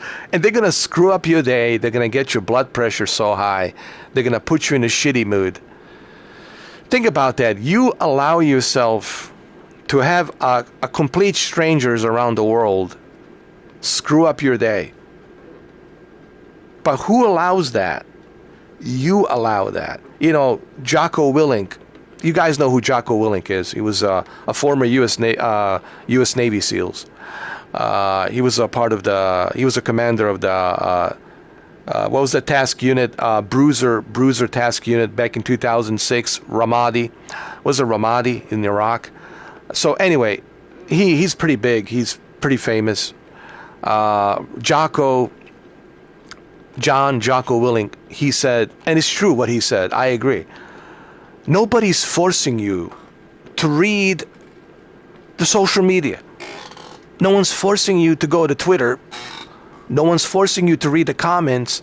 And no one certainly is forcing you to reply. To go out of your way to reply. So you allow yourself to be manipulated by complete strangers on the internet, and they're going to screw up your day. They're going to screw up your peace and your day because you're seeking validation from a bunch of strangers. I don't understand this. And that's what Jocko Willink is talking about. Like, you don't have to read that crap. And why are you getting triggered by some complete strangers who don't know you? But then again, if it bothers you, don't read it. You don't have to read it. Who says you have to read those comments? You don't have to read them. Is there like a law that says, oh, you have to read these comments? If you don't read these comments, you have to pay a penalty fine. No, you don't have to read those comments. You don't have to reply to people. It's not a law. It's not a Bible. It's not a 10 Commandments. You don't have to. But then why are you doing it? But see, that's the problem.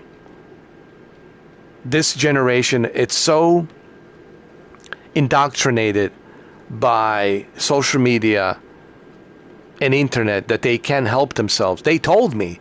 No, listen, even you guys are agreeing with me. I guarantee you, everyone who's watching this right now, you're like, I agree with you, Mr. 4K, but I can't help myself. I understand what you're saying.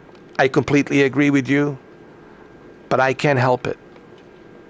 It's like an addiction, indoctrinated addiction, like this dopamine effect where you, like, I need it, I can't live without it. I need to hear what they said about me. Did they like the video? Did they like my video, huh? I want to hear. I hope that they liked my video. If they didn't like my video, oh my God, there goes my day. What am I gonna do? What am I gonna do? What are you gonna do? Live your life. Experience life is what you should always do. That's what everyone else is doing. But the social media has really made it worse. So I hope this helps while we're flying. You know, I really hope that what I'm telling you here, I hope that this helps. And like I said, these live streams, they have a life of its own, and hopefully maybe you'll see this video when you need to see it the most, and hopefully this will help you. I'm not like trying to be Dr. Phil here. I'm not trying to pretend that I'm Dr. Phil, because I'm not a psychiatrist. I'm not a Dr. Phil. He's a psychiatrist. But I'm sure even Dr. Phil would agree with me 100%. He would agree with what I just said here. Jocko Willink would agree. Both Dr. Phil and Jocko Willink would agree with me 100% with what I just said. Because it's true. And it's sad, man. And really is sad to see people,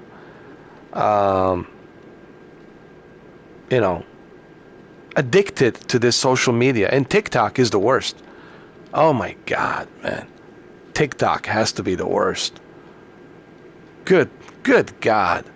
I mean, they're all terrible. They're all bad. People say, what about Rumble? What about Twitch? What about Facebook, Instagram? What about Discord? They're all bad. All terrible. They're all bad for you, man. It's all bad. Even YouTube. Constant feeds. Recommendations. Non-stop recommendations. It never stops. Constant recommendations. 24/7, 365 days a year. Non-stop recommendations. TikTok. Non-stop recommendations. It never ends. So you have to manage your mind. Remember, you have to be the manager of your mind. You can't expect other people to manage your mind. You need to protect your mind. You need to be the manager of your mind. Correct? Right, Ms. Lee? What do I mean by manager of your mind? Because there's always voices in your head constantly coming in. And you don't know where they're coming from, right? It doesn't matter where they're coming from. That's irrelevant. You're wasting too much time trying to figure out where these thoughts are coming from. Doesn't matter where they're coming from. Just ignore those thoughts. Focus on what you want to focus. And tell those thoughts and those voices, I'm sorry, I'm the manager here, I'm the boss. Not right now. Not right now. You're not welcomed. You keep saying that, you'll see how well that works. Just tell those thoughts. You're not welcome here. I'm the manager. I'm the boss. Not right now. My rules. My mind, my rules. You're not welcome. And then you just focus on the thoughts that are good and positive. Don't focus on the negative thoughts. Negative thoughts, you tell them, nope, you're not welcome here. You don't have a permission to access these premises here. These are my premises, my private property, my mind, and I'm in charge of it. And you are not going to access it. I'm not giving you permission. You don't have my permission. Get out of here. That's it. And those voices will go away. Man, I should have been a life coach. I should have been, people told me this when I was in Meta Horizon. My main purpose of Meta Horizon World as John Wick Returns, people who know me at Meta Horizon at Gatsby's, because they spend a lot of time at Gatsby's. They told me, like, dude, like, you don't understand how much you have helped me.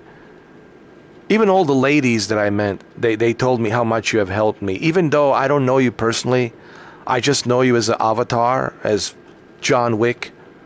But you have helped me so much, man. More than any psychiatrist or any prescription drug. You helped me so much. I am honored, man. That's, to me, like, I'm so proud of that I have helped so many people. Dude, that to me, yo, the greatest lottery ticket for me is knowing that I have helped people psychologically, because they're dealing and battling some demons inside their heads, and I was able to help them out. To me, that's like the greatest honor that I can have. Now, I'm not perfect. You know, as I said, I'm not perfect, nor am I pretending to be perfect. You know, I have my good moments, I have my bad moments, you know, just like everyone else. But I love helping people. Like, if I know that I have helped you, that I entertained you, and that you felt great, that I was able mentally, psychologically, made you feel great, dude, like, to me, that's the greatest lottery ticket. You know, it doesn't get any better than that. No money in the world would ever be enough as much of an honor as it is to be able to help people, and I'm so proud of that. Honestly, I mean, I could cry right now, man, but I'm not going to cry. But seriously, I'm like, I'm ready. I'm like getting choked up, man, like, because I know the people whom I have helped in the past 3 years, and man, I don't want to get choked up, but I'm so glad that I was able to help them, and they know who they are. People whom I have helped, they know who they are, and I'm very proud of that I was able to help them. They know who they are, but I'm very proud of that, honestly. Are we almost there? Yeah, we're almost there. Sacramento, here we go. Sacramento.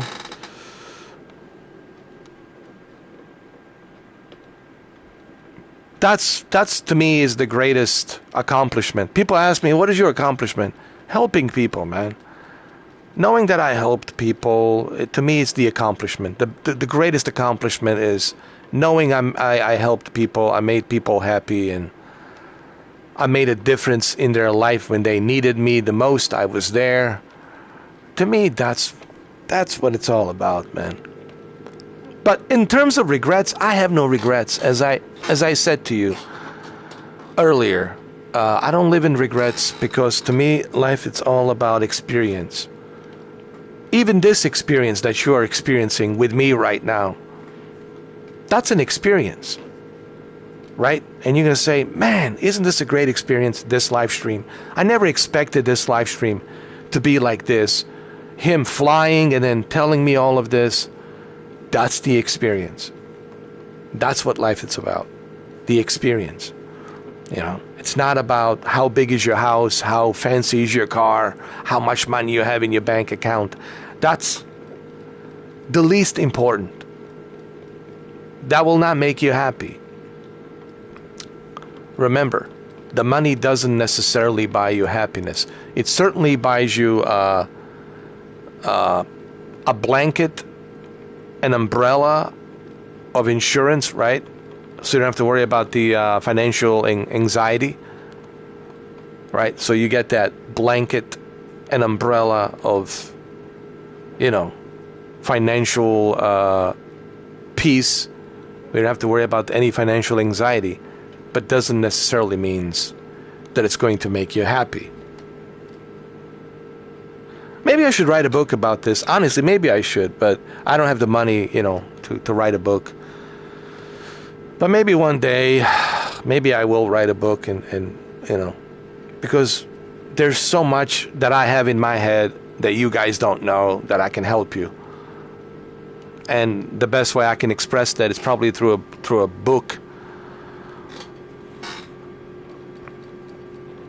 And again, it's not about me, it's about if I can help you psychologically, which I have helped people psychologically through my entertainment, through my, you know,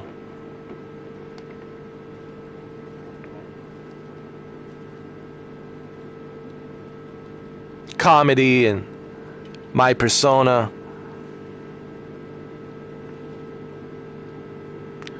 All right, I see it. I see it. There it is. There it is. Right there. All right, so we're going to land pretty soon.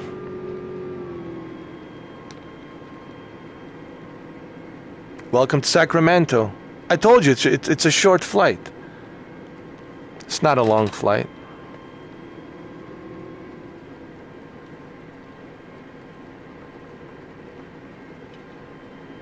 Sacramento Tower, Mr. 4K, upscaler Mike India Sierra Tango Echo Romeo is 2 miles southeast, 2800 with Sierra to land. Let me get a clearance.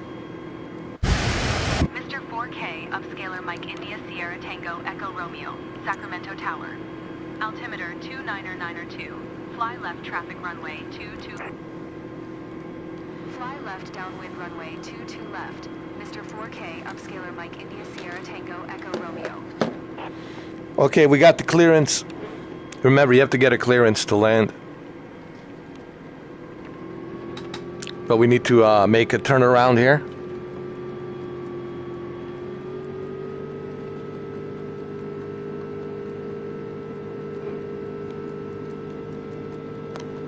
Listen to that engine, huh? Beautiful. We're also doing Forza Horizon 6 today, don't forget. I need to calibrate my racing wheel.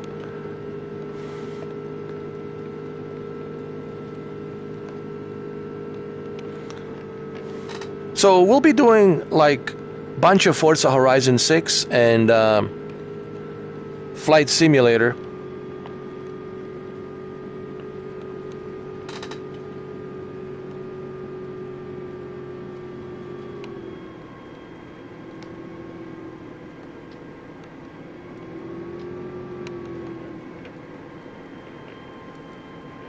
Mr. 4K, upscaler Mike India Sierra Tango Echo Romeo. Wind 257 at 5. Clear to land runway 22 left. Okay, here we go. This is it. To land runway 22 left. Mr. 4K, upscaler Mike India Sierra Tango Echo Romeo.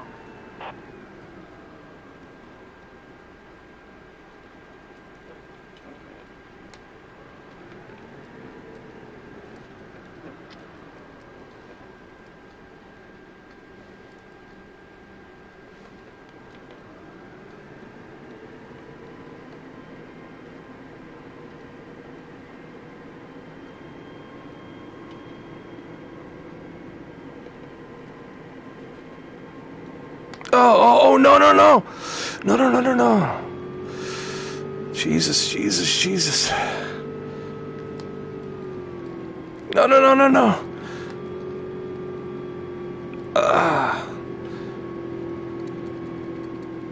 Hold on, hold on. We need to turn around. We need to turn around. Okay. That was stupid. That was real stupid from me.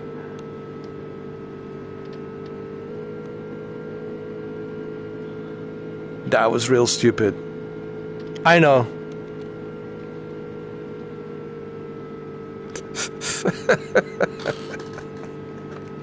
That was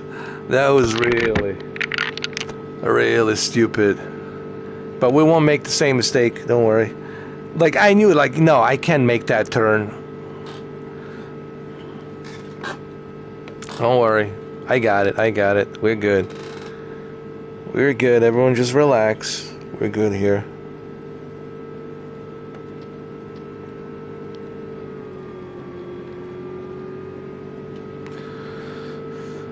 We're good. Now we got plenty of space over here to make a turn.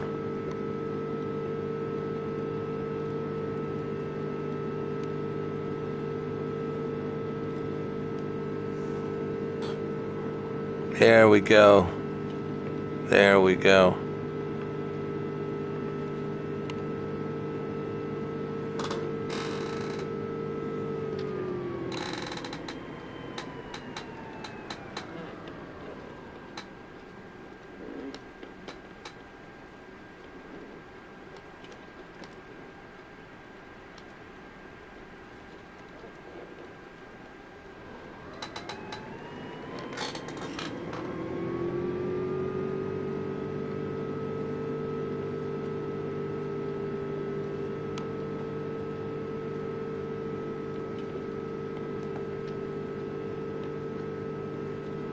Hold on. Where's the, oh, it's behind me. Oh. Hold on.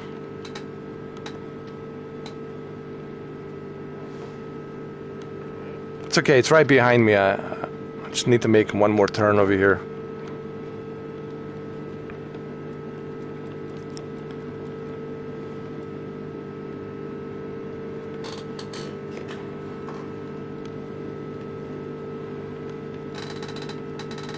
My passengers are freaking out, like, come on, Mr. 4K. Don't worry, oh, yeah. We'll make a landing.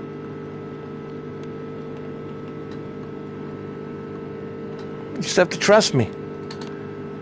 You guys trust me, right? You guys trust me, don't you? You should trust me.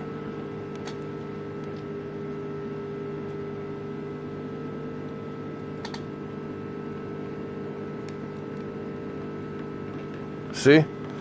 You should trust me.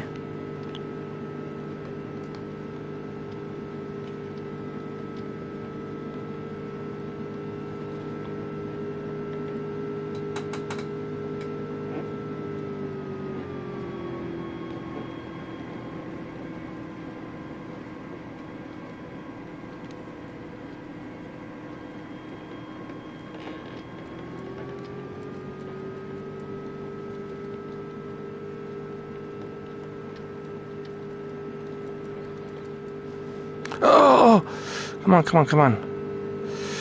No, no, no. No, no, no.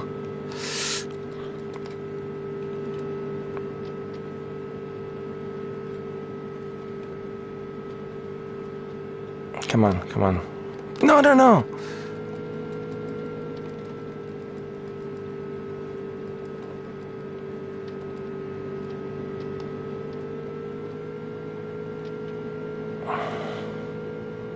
No, no. No, no. Oh my God. Turbulence, turbulence. All right, let's...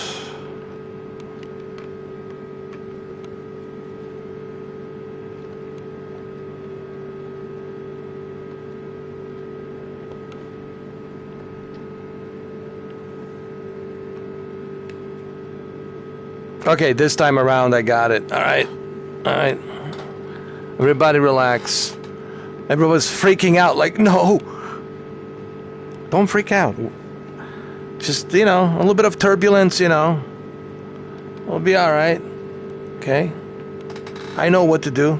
All right. I got it. Just, calm down. Calm down. It's not my first rodeo. I have landed before. I made 2 successful landings, all right? It's not my first landing. You guys just need to, like, trust me. All right? Right, Ms. Lee? They need to trust me. You know?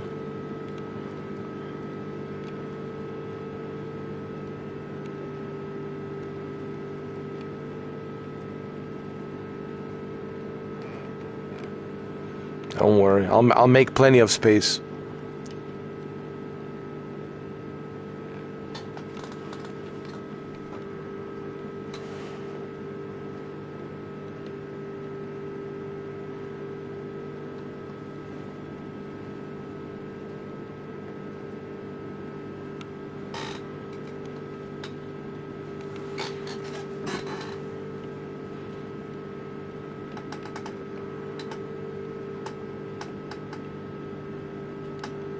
Don't worry.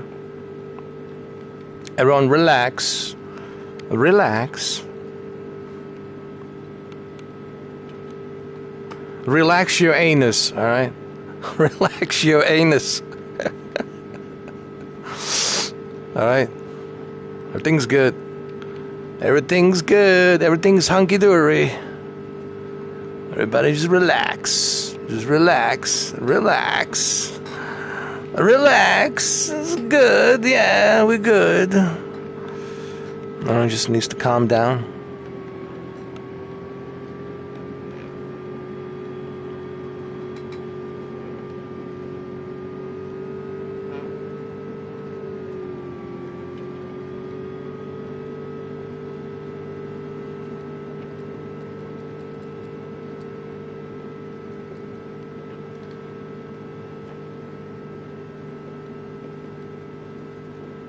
We got it, we got it. Just calm down.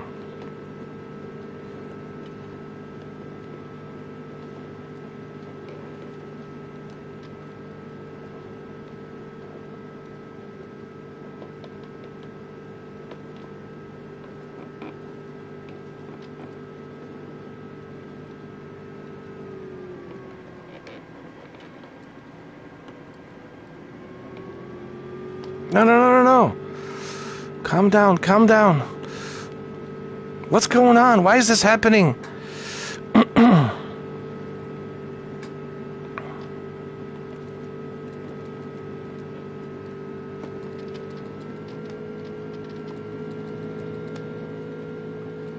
Why is this happening?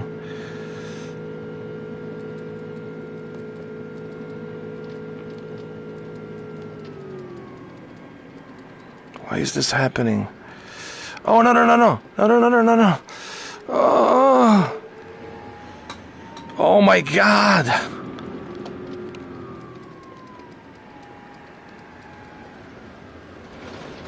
Mr. 4K, upscaler Mike India Sierra Tango Jesus. Echo Romeo. Contact ground on 120.6. 120.65 for Mr. 4K, upscaler Mike India Sierra Tango Echo Romeo. I don't know what happened. There was some sort of a turbulence. Hey, look, we landed, but I don't know what happened, to be honest with you.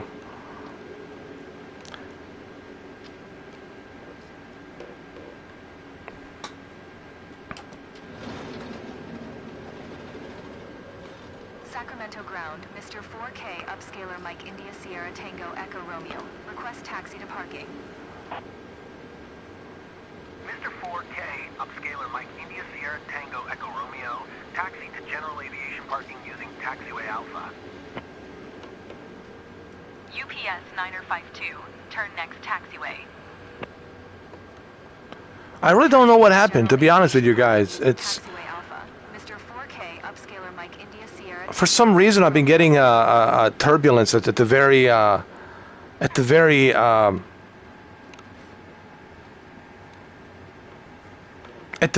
end of the landing strip. I've just been getting this ridiculous turbulence. I've been just losing, even though my flaps were down. I had my flaps down. I'm not sure what's up with the turbulence. Like why I was losing control. 9052, exit runway when able. I was like at the very end of a landing strip. Like, and I made a couple of turns. Like, right, couple of turns. More than couple. I think I made 3 turns, and finally on the 3rd turn, I was able to land. But I'm not sure what happened. My flaps were down. I was at the very low speed. But as soon as I was about to land and get very close to the landing strip, at the very end of the landing strip, UPS 9052, exit I started losing control. Not sure exactly what happened. Why I was stalling, I don't know. Maybe there's something going on with the rendering or something. I don't know. You saw it. You've seen it.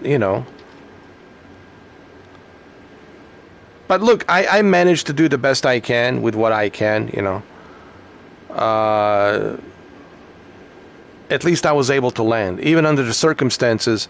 See, that's what makes you a great pilot. That even under the circumstances, you were able to land. Even under like some weird ass circumstances like this, where for some reason my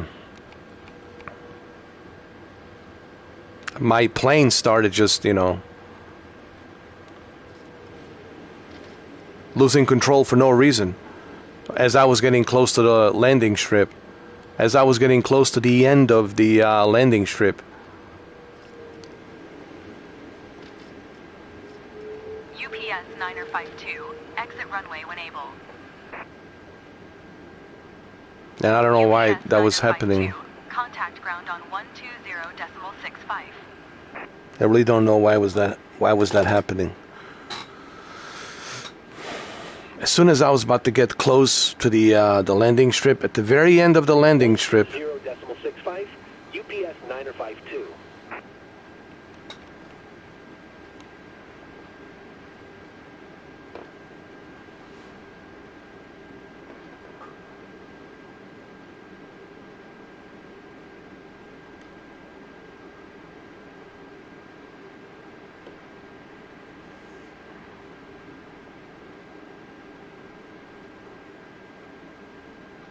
it just didn't make any sense. I think maybe there was something wrong with the rendering. As I was approaching the airport, getting close to the airport, and the rendering gave me that mishap, I think. That's the only conclusion I can come up with.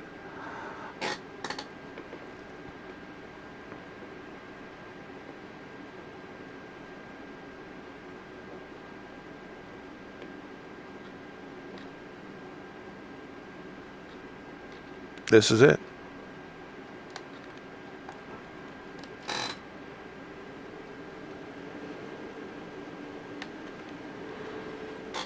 All right, we made it.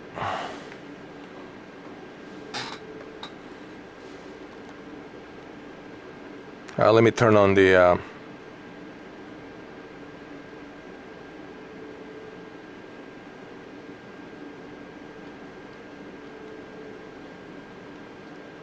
dome light. Here's what I think has happened. Here's my honest opinion. I think what has happened is I lost the control because the airport was rendering, and sometimes when the airport is rendering, as you're getting close to it, then there's a latency issue, and that's why I lost the control. It was like that latency gap, and that's why I was like wondering, like, what the hell's going on? Sometimes this happens as you're getting closer to an airport, and an airport is rendering, it's not rendering properly, then there's a latency gap. Because if you think about it, as I was getting at the very end of that landing strip, close to the very end of the landing strip, where you can see the lights at the very end of the landing strip blinking, you realize that I'm losing control all of a sudden. Like, why am I losing control? And I think the conclusion that I can come up with is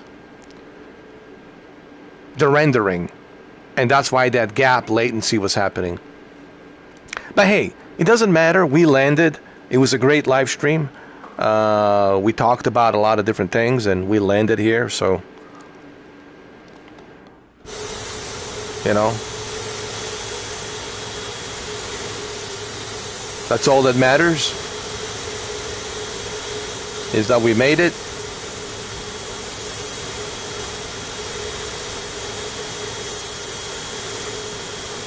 That we landed.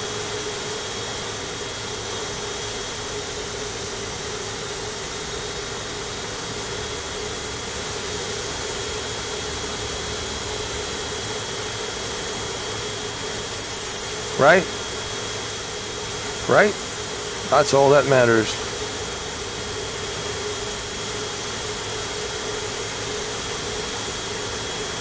But there's one more thing I got to do. Hold on.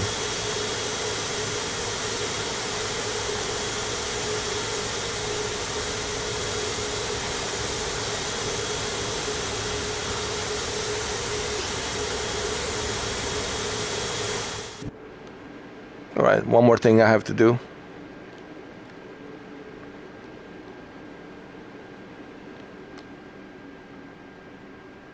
Turning off the engine. There we go.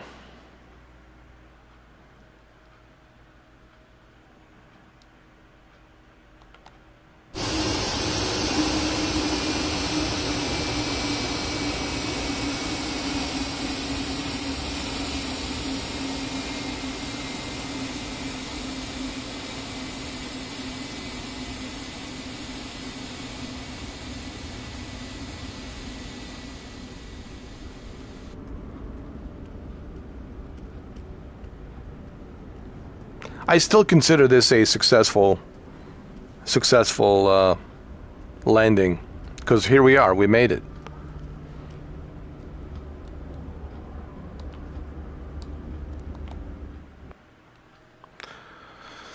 All right,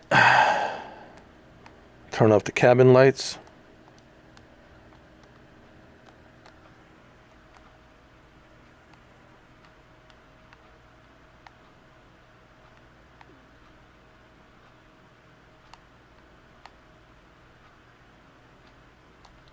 Off.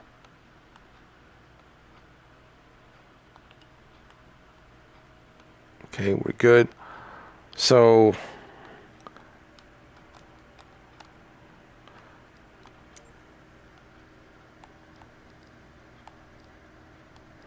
ground services.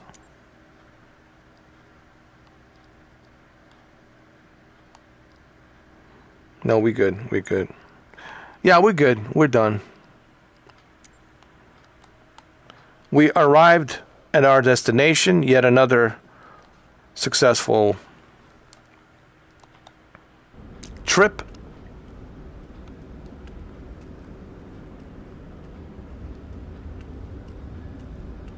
Okay? I hope you guys enjoy this early morning Microsoft Flight Simulator live streams as much as I enjoyed them. Okay? And I'm trying to like squeeze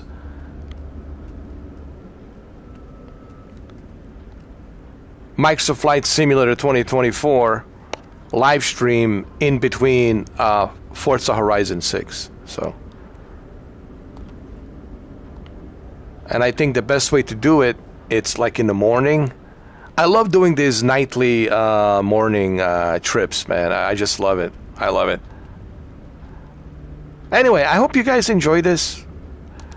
And I hope that, you know, my conversation and my advice and what I tell you, I hope it helps. You know, for those who need to hear it, remember, you know, it's not about me, it's about what I can tell you that can help you. You know, if you're struggling, if you're going through something in life, and you know, hopefully this helps. That's all I can hope, that it helps to somebody out there who needs to hear this, right? So anyway, it's been a wonderful live stream. What can I say about the PlayStation VR 2? It's amazing. It's one of the reasons why I want to buy PS5 Pro, just for this, you know. And yeah, that's all I have to say about that.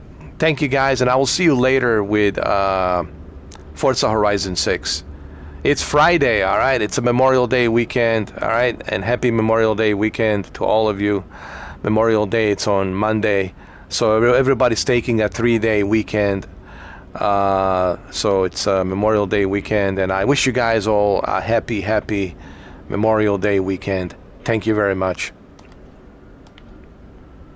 Thank you very much, and happy Memorial Day weekend. And thank you for watching. I appreciate it. Thank you for watching. Thank you for listening. Happy Memorial Day weekend. Goodbye, everybody. Thank you very much.